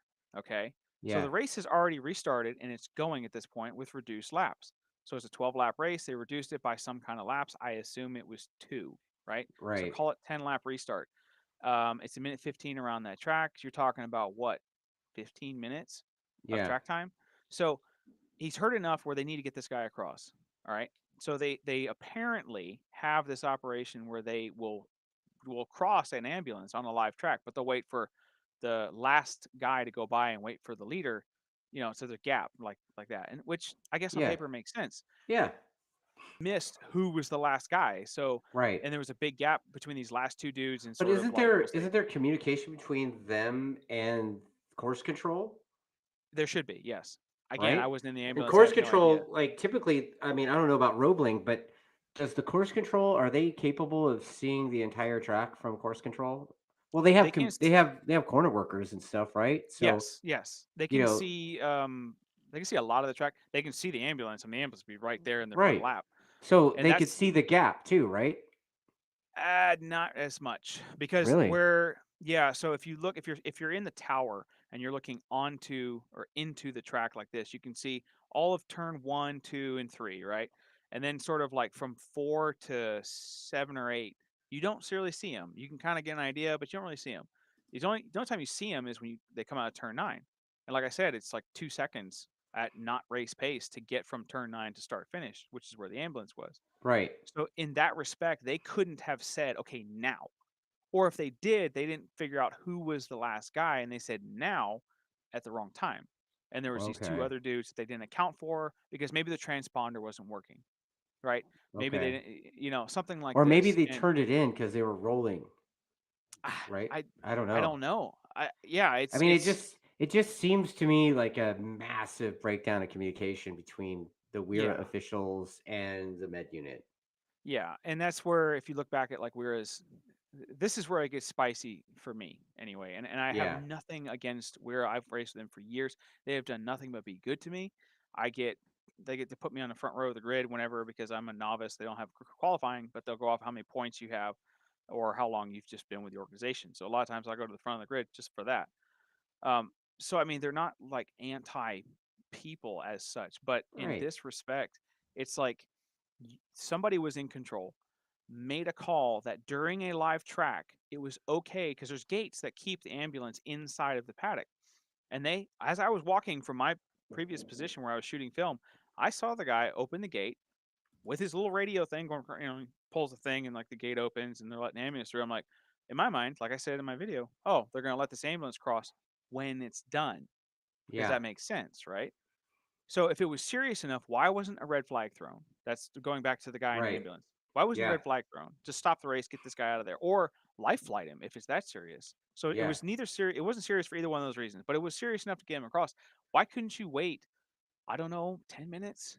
Like that's about how long it would have taken to clear the track. Yeah. Like to let the race finish and just clear the track. 10 minutes. So we're gonna cross this ambulance, and it's just like it's a lot of poor decisions, and then the miscommunication You're because right. people are human, you know. And like I Well, said, it's a I don't. series of unfortunate events, right? I mean, Yeah, it's you know, when you fuck up one corner, it sometimes it'll fuck the next three up, right? exactly. And So that's what yeah, I think is what totally, happened. man. That's Problem and there. I feel that I've seen a lot of chatter about it, and one way or Yeah, the other. On the one hand, the actual last final mistake, it seems, was in the ambulance's hands yep, altogether, yeah, right? yeah. I mean, the guy hit the But what gas you're pedal. saying, what you're describing is that series of decisions leading up to that also contributed. So, Yeah, man, I think I hope I hope these guys. I mean, fuck, we all sign like we all are prepared to throw our shit in the trash when we roll into the gate, right? Like we yes. know I- this. If you're not But prepared to at the do that, you same shouldn't be time, there. I don't think we're prepared for that. You know, I heard a comment. I heard a comment. Guy was like, "This is the reason why I don't go to the track because the ambulance crosses." I'm going, what?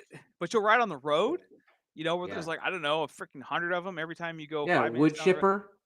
Yeah, just trees. I mean, anything, guardrail in my case. You know, like, huh? That doesn't make any sense. Like There the was point, a and there was a video a few years ago. Matt Farah, do you know who that is? oh, it The sounds smoking familiar. tire guy. No, I He's a can't car picture him. blogger. He's a car Okay, video guy, okay, and he was testing some car up here on Spunky Canyon, and he comes around a corner. There's a dude dragging a tree stump in the road. just Yeah, so he comes like around a what off corner his and truck, just. yeah, he's got a chain attached to it. And it's like donk, donk, donk. So I mean, it's like Oh my and gosh. that road. I ride my bicycle on that road. I'm like, Yeah. dude, I've never seen anything like that. But you know, the Well, this is the racetrack, time. I've never seen that on the racetrack. Yeah, yeah. Never see it on a racetrack. Yeah, I Yeah, mean, this is the time of year where everybody's like, don't blow your lawn clippings in the road because of motorcyclists. Yet you won't go to the track because it's too dangerous because an ambulance came across one time in like right. 32 years because of a mistake. All Yeah, I right, don't know cool. about I'll buy. 32 years. I mean, there was I don't the know. Matt Mladen thing That's a famous one. Yeah, Matt Mladen that ran where into it. he on TV was like, ah, mate, I nearly shit myself. I mean, I'd get rid of that suit afterwards. Yeah, Oh but yeah, going back on this and taking it a little step further, which when I hit record at the riders meeting, I must have double tapped it because I only got like my feet. And oh it didn't have any. So I attempted to record the writers meeting because I was like, yeah, this one I'm gonna get because I want this on film. I definitely took my camera to that one because I wanted to hear what the frick they were gonna say. yeah, Um, because I was just sitting there, like in my mind, like you were going to let a 5 ton moving freaking whatever brick wall out on track with bikes on track. I want to hear what the frick you got to say about that. yeah. I want to hear like, how is this gonna explain so? And they're like, all right, cool. So they didn't say cool, but in a very, I'll say professional, I'll say very, very short way, they were like, all right, so that thing happened. It's done now. There's an investigation going on. If you have any questions, please call the WERA office. Don't talk to us here.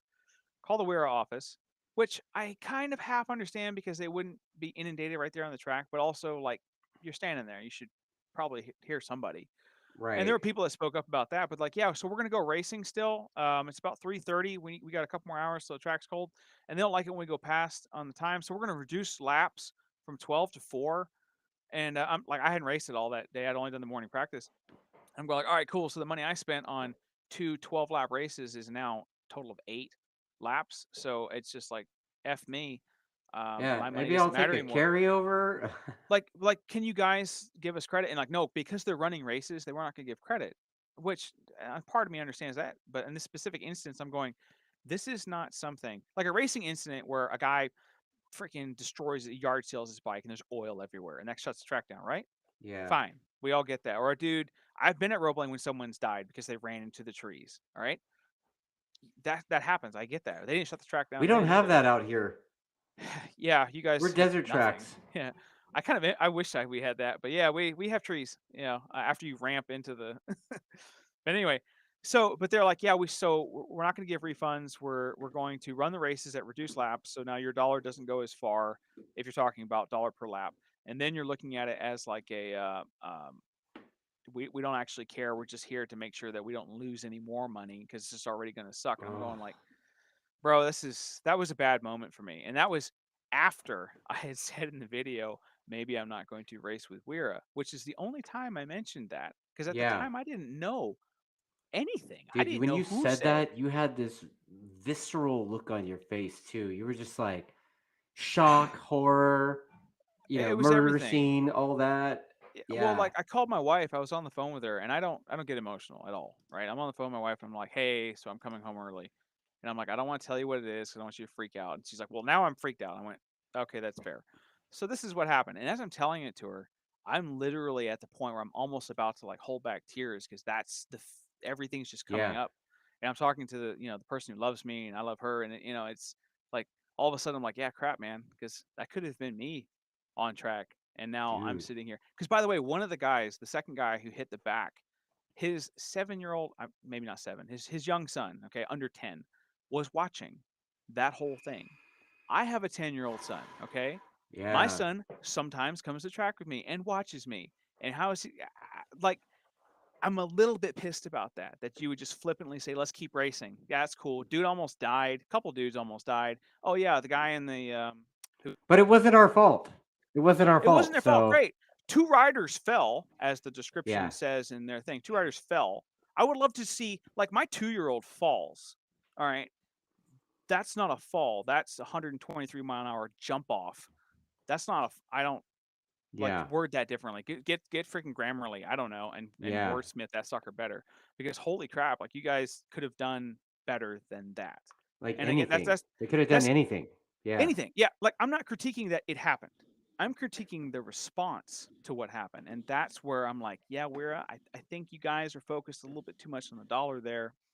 There's no spectators, so putting races on isn't about making sure they get entertained. The only people who are the customers are the racers who yeah. just watched two of their guys, their friends. My buddy was in turn one. I didn't know if he was a part of that. So I'm sitting there going like, my Oh, freaking wow. buddy's not back yet. I don't, because I didn't see who it was. I saw the one guy, but I didn't see the other dude who went down Yeah. track. I'm like, freaking, hey man, where's Steven?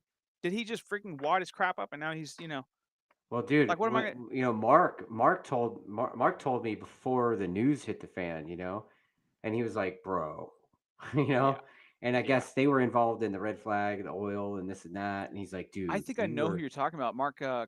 Keon, yeah, Yes, yes, I know him. yeah." We've So talked Mark was before, like, yeah. "Dude, yeah, me and my buddy were loading our crap, and when we heard the smash, and he said Mm-hmm. he thought it was an engine failure, you know." Yeah. And I Yeah. was It like, was really? And then he saw the melee, and so they were like, dude, we gotta get the fuck out of here. So they load their shit and rolled. well, it's So a good decision, yeah, because they locked the track yeah. down after that. But yeah, that Well, whole thing, man, just Cody Krager says, talk about the problems the day before too. Like all the races were cut short. yeah. So the day before, it was pissing rain all morning. Like I mean, just dumping down. And then they decided, okay, so not they decided the races went off because it started to dry up and that type of thing. Yeah. And I think I want to say they had like over the weekend 7 red flags weekend, and it was whenever something comes Dude, up, it's like, all right, sometimes you cool. just So have those weekends, right? I mean, I we don't raced fault it them when for I that. was racing at Chuckwalla. I mean, that place is like Lawrence of Arabia sometimes where the wind picks up and it's like, dude, you can't even see your hand in front of your face, right? Wow. Yeah, Like that's crazy sandstorm. And, they had to cut the races short because they couldn't see the corner working stands to have course control, right? wow. So, Yeah. and as a racer, it's always sucks when your races are 6 laps already and then you get a cut to 4. Yeah. Like, or your 10-lap race is 6 now. I mean, there's always unhappy customers and when that happens, Yes. right? But And those events are Mother Nature. yeah. It's another rider I mean, had an dude, incident. there was one time they You know. did it and the kid had sand in his retainer even. Like you would stop Oh my and gosh. sand would come out of your wheels. Like Oh. You know, you That gotta that's dump the airbox. You know, I mean, it's that, gnarly. and that's not from me going in the sand trap. That's just from it's No, blowing. that's just It's it's blowing sand. yeah, yeah. New paint Okay. job. You got a nice sandblast. You know, it's good. Oh my Good times. gosh.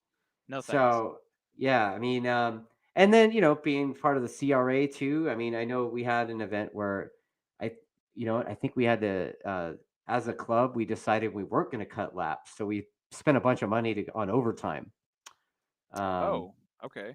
yeah, and So overtime, how does that work? Is that you pay because the it's after? track extra money to have their staff and stuff and the ambulance there for Ah, overtime. yes. Okay, okay, that makes sense. That kind of By the way, overtime, when not. you're doing that at Laguna Seca, it costs a lot of money, Oh, yeah, I bet. right? I can't imagine. Yeah. Yeah. Is that So, even still like? Can you ride out there still? It's yeah, dude. question. I mean, Okay, I right didn't now, know. no, it's under construction right now. But last year, Sure, but we had a round there.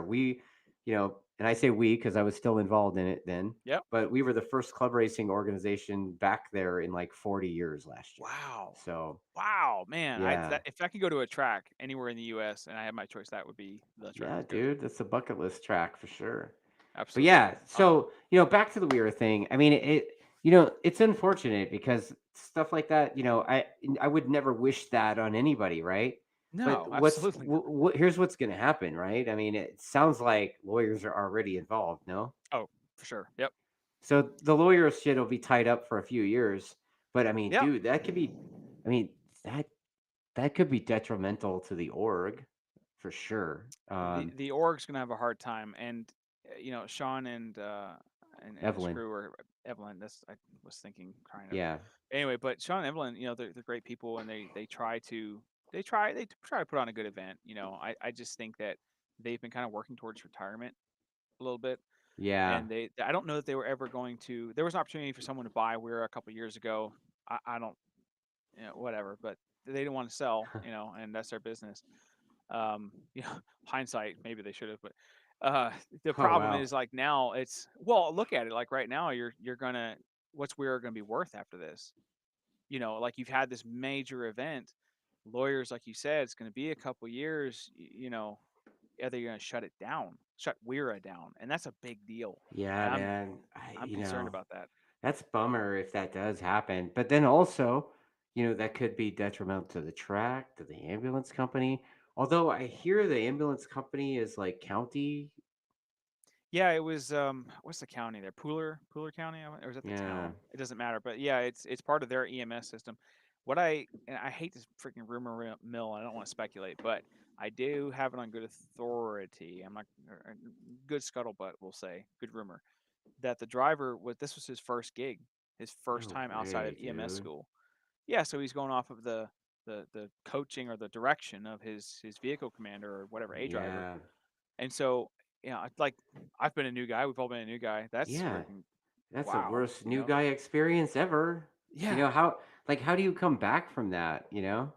As an EMT, especially, like you're known Yeah, for that for a decade. yeah. It'll be a You're that decade before guy. that clears. Yeah, Right. And you have to prove yourself for like a long time before that'll ever even be not thought of, now, let right, alone ever brought up again. So yeah, right. that guy, I feel sorry for him, but And you these know, two guys, the two poor guys that they have their bikes just yeah, completely destroyed over this. And I think what I, did one of them get injured? I'm not yeah, one of sure. them, the one who hit the bumper did. I'm surprised he still has his left leg, Oh no honestly. Like shit. Like Yeah. the bumper, it wasn't a bumper. It was more of like a one of those hitch rack things. Yeah. Like a stepping deal. So like that's what he hit, and the whole you could see that down the side, left side of his bike. It hit the stator cover, and he's got an R1. Both these bikes were R1s, by the way. And he hit the stator cover, and that's what took the thing off. And I'm just like, freaking hey man, where was your foot on that? And he was jumping off in the middle of all Yeah. this, in front of his son. And while the other That's guy so has his, gnarly. his pregnant, fiance with a 2-year-old at home, that he's got to now go talk to. One of them, I won't say who it was, but one of them was like, I'm still waking up at night, kind of with the cold sweats, and I'm not gonna like, Yeah, man, I dude. remember that. I remember coming back from country, and it was like getting to sleep. Like it took me 10 years. Like this is what I mean by for me doing this, seeing this, it took me 10 years to get to the point where I could just go to sleep at night where Wow, not dude. hearing something. I mean, like the cat moved and I can hear it, and right there like that. And so I wouldn't. My sleep has been horrible for ever since 2000 whatever 6 I guess it was. So yeah, it's been a while. You know what I mean? So I understand what that guy is going through, and maybe not quite on Yeah. the same sense, but I get it. And it's just, and everybody's just being like, "Hey, but you guys shouldn't talk about this because it's going to kill racing." Well, yeah, well, it could have killed 2 people. What about Yeah. that? I guess that doesn't matter at all. Racing can die for all I care as long as these 2 guys. I mean, that, like, if that had happened, if one of these dudes had freaking, just splatted on the side of this thing, what do you think Yeah. would have happened? Oh, Again, 100%. it goes back to why was the ambulance allowed on track?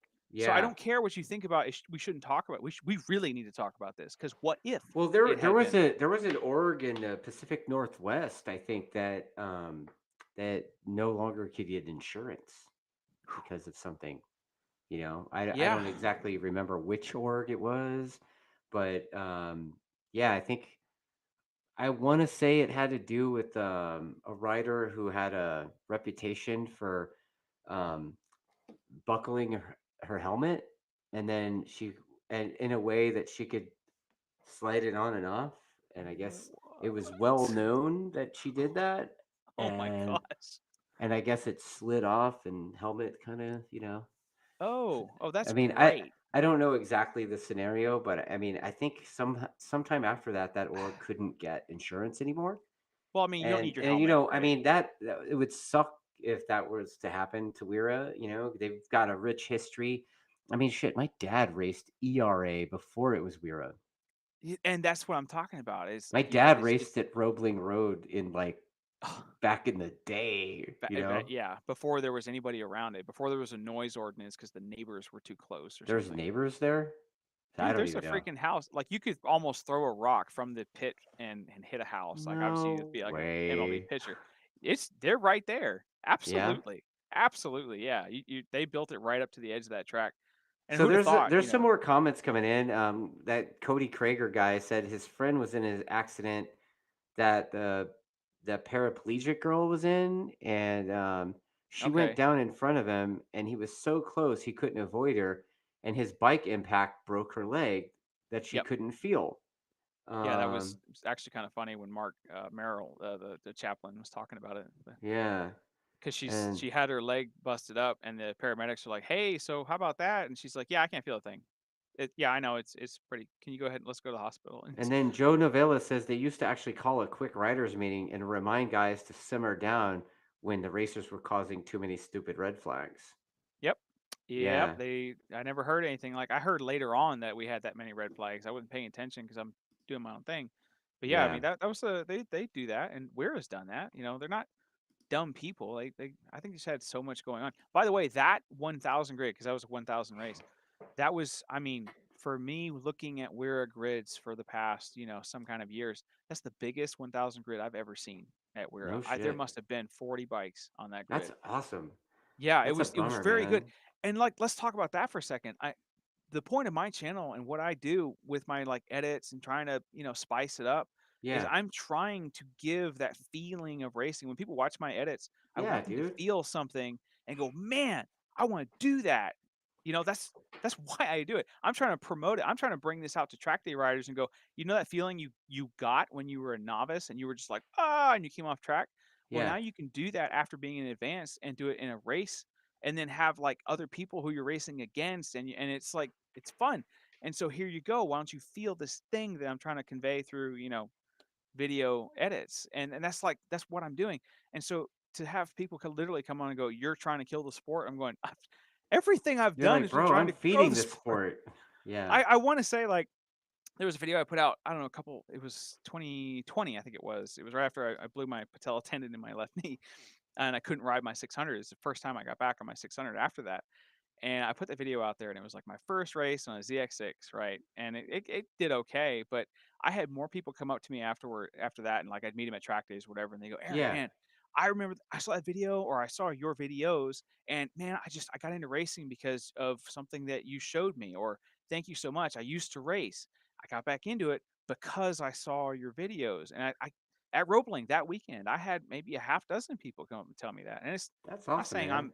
I'm not God's gift to freaking promoting racing. Okay, look, let's be serious. Dude, But are any of us? I mean, eh, we're all a bunch of like, look, I have this shirt I'm wearing. This is the Yeah. Melissa, the Scumbags with Honor thing. Yeah. Yeah. We're kind of scumbags with honor that, I mean, we just, I bleed this sport. I love this sport, It's and I talk yes. trash, and, like Yes. if something sucks, I have this thing where I just say it sucks. Like I can't be the Because guy you that, you know, that no, that's perfect because our level is it's right there. Like we went out on track and did a time, or yeah, we won a race or didn't win a race. It's very clear to everybody. There's yeah, no excuses. You're out in the open. You can't hide, and so you don't. So you're just like, yeah, I suck. There you go, right yeah, there. That's dude. what it is. Like, yeah, the arm doesn't work, so I'm just trying to get as right as best I can, Yeah. Um, And that's the beauty of the sport. I love yeah. it. I tell everybody about it, and it's you talk to cagers, car people, and they just kind of go, You just called them cagers? they are, man. That's what we call them on the East Coast. Call them cagers. They're in a cage. All It's right. like okay, and I got buddies who race cars still, and they're like, oh yeah, this is freaking cool, and it is. But like I went Yeah. back and I've raced cars, and it is fun. It is a lot Yeah. of fun, but it doesn't come close to riding a bike Right. and riding a bike well and being able to say, yeah, I've worked for me, it's been 8 or 9 years, I've been doing this and be able Yeah. to say, to hang on that and go, yeah, I've put a lot of effort in. This is the result I'm getting back out of it. I just don't think you can do that quite as well in a car. I think you can throw a lot of Yeah. money at it and I mean, eventually look, just, dude. You know where I was today. yeah, I've seen the best superbike riders in the country today, yep. hanging out at Buttonwell the last 2 days. And in between sessions, we were sharing with the car guys, and there was a couple of LMP2 cars out there absolutely ripping. I mean, these LMP2 cars were about 10 seconds a lap faster than Jake. Oh my gosh. And I was just like, God, I mean, you can't Just the not think technology. how cool that is, right? I No. mean, the And the dude's got a skill. video game console in there. He's all like, he's in this little box of carbon. Yeah. He can't even like move his head around. It's just Yeah, straightforward. dude. And And it was amazing. But yesterday, there was a vintage Formula One car out there that was way cooler than that oh LMP2 yeah. car. Oh yeah. So, And there's um, just we all share that, and we all like yeah, going like fast. So everyone celebrates. every time that F1 car went by, I was like, you know, Just, yeah, like the hair on the yes. back of my neck was all, yeah, dude. Oh man, So, if I could time travel, I would go back to like the Senna years. You know what I yeah, mean, and go and yeah. watch some of those. That would just be incredible. Oh, for sure. Anyway, All right. So, when's your next race, man? yeah, it's gonna be probably June. It's probably gonna be middle of June at this On the point new because bike? You got a new yeah, pile? You got to th- bust it out, roll up them sleeves, and get it done? dude, I really hope so. And honestly, I'm kind of nervous. Like I like 1000s, I like the horsepower, but at the same time, I've been on a 600 for so long, and a Yeah. 300 before that. I'm like, Look, man, ah, like the 1,000, you just got to point it in the right direction before you pull the trigger. That's, that might actually because my style naturally comes from that. I don't really do corner speed very well. I mini bike train with a KX65, and I'm trying to learn the corner speed thing, and I'm not doing it very well. So I'm doing point and shoot with that thing, but that little friggin' monster, it just spins all the way through any gear you put it in. So I'm like yeah. literally going like this is like a leader bike, and I just kind of have this idea in my head that someday this was like literally last weekend I was out there doing this whole thing popped off. It's been crazy. But yeah, so June, whatever it is, middle of June, back Yeah, at Roebling. and Yeah, it might take you a little bit to get used to the electronics. I mean, I don't know what yeah, the that's BMW electronics are like, but like we can on the R1s, we set it up, we can mess around with the torque and stuff. So, I mean, dude, you oh can gosh. stick the thing at the apex and hear it popping and cracking and Is that? thing I mean, like I've drives. heard that. I've heard, and in my ZX10, we had the settings opened up so much that you didn't do that Yeah, but the at all. ZX10 sucks. Oh come on, man. Oh my soul. Oh no, you're right. It does suck right now. It's Yeah. the same bike from 2011. But anyway, um, Yeah. but the BMW apparently is that good where you can just pop the throttle open at apex and just let it go. And I'm kind of Yeah. going, are you serious? Are you serious right now? Like my 600, I wouldn't do that on my 600. So Yeah. what? you know, Yeah. that's insane. Well, really quick, I got a couple more comments before we wrap this up. Yeah, Yeah. yeah, yeah. Okay. So, yeah, Joe Novella says he thinks we all get a little lazy with safety protocol when things are going quote easy. I don't know. Yes, complacency, man. I Yeah, mean, I don't know. Like, I mean, we pay attention to that shit all the time, man, and it's still, I think stuff it's slips through every now and then, but not like that, dude. That's nothing big. And I then don't see also, the you thing know is what? Yeah. I mean, let's carry on with that because like that That's sounds so like if an you excuse. that's what I'm kind of getting at. It's like I get complacency, and I know that, but at the same time, there must be a hard line. You can't. At work recently, we had an incident where it's for me, it's a cut and dry. It's a you know should have been fired because you crossed a line type thing. And Yeah. I'm not gonna get into what it is or any of that, but the point is, I do work in a one mistake business, and it's kind of one of those things where, what, you didn't fire the guy? Yeah. Why? And I'm not. I have nothing against the guy. I really like him. Yeah. But at the same time, there's a line, buddy. If I had been driving the ambulance, I would, yep, fire me. I'm done. I Yeah, expect a dude. lawsuit. Just because, holy crap. I mean, I hope first of all that I wouldn't have driven it across the track. I'd have just told the guy, "Are you kidding me? No, Dude, there's bikes going I across." drove the crash truck across the track today while the bikes were out. I Oh, have you're no insane. problem doing it because I'm like, look, I sat there and I look, you wait, you see the gap, and you roll. If you're able to do that, yeah. And I Yeah. think that this one is one of those situations where somebody didn't look, somebody took something for granted. And again, it's a line that they Yeah. crossed. They made a mistake. I don't care. We should second chance everybody. No, there's some things that just don't. This Yeah. people almost died, and then us people almost watched them die. So I don't know what else. Like everybody talks about, oh, this is going to kill WERA because they almost died. What if they had? Right. Right. You My can't wife walk away from just that one. my wife just let the dog in, so we'll see how that goes. Yeah. Sorry, Yeah. man. Yeah. So okay. So what else I got? I've got James Roy, AFM number 24. He says, "What's up? You watch most of your videos. He wants to know if you got his email. He wanted to chat about ZX6s." Huh. Um, If he sent it to my Gmail account, I haven't looked at that in quite a while. Sorry, I'll look at that. We'll chat. okay. And then John McCown, that dude is I don't know if he's still. I think he's MRA race director. I I, think. I I know who he is. Yeah, we're friends on Facebook. Yeah, Yeah. he says R1 Mafia member in the house. You know, because Um, Yeah. but John says that they no longer are able to cross hot tracks at our races. The ambulance crossing was crazy. Yeah, it's Yeah. kind of funny. I was just telling that story to somebody from MRA. They were talking about the dude at High Plains Raceway. I'm Okay. not going to mention that dude's name, but the guy. I went out there like 2011 or something. Yeah. That squeaky noise is the puppy.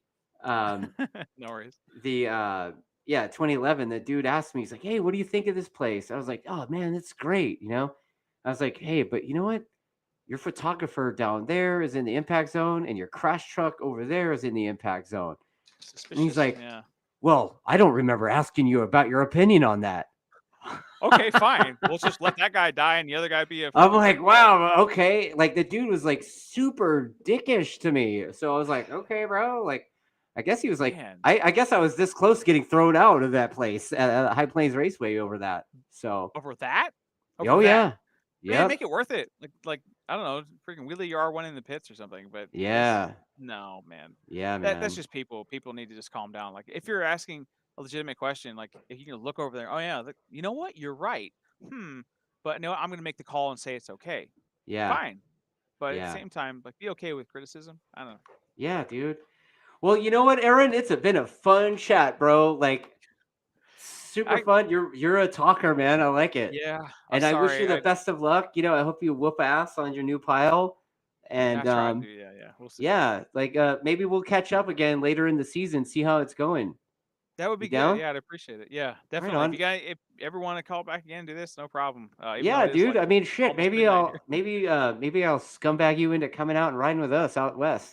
Dude, I would love that. That would be Yeah, incredible. Yeah, that would be yeah, absolutely an awesome. yeah. We could make that work. I got a fleet of bikes. Oh, now I gotta go talk to the wife about vacation days now. Honey, I gotta go to California. What are you doing? I'm riding a bike. It's fine. Yeah, dude.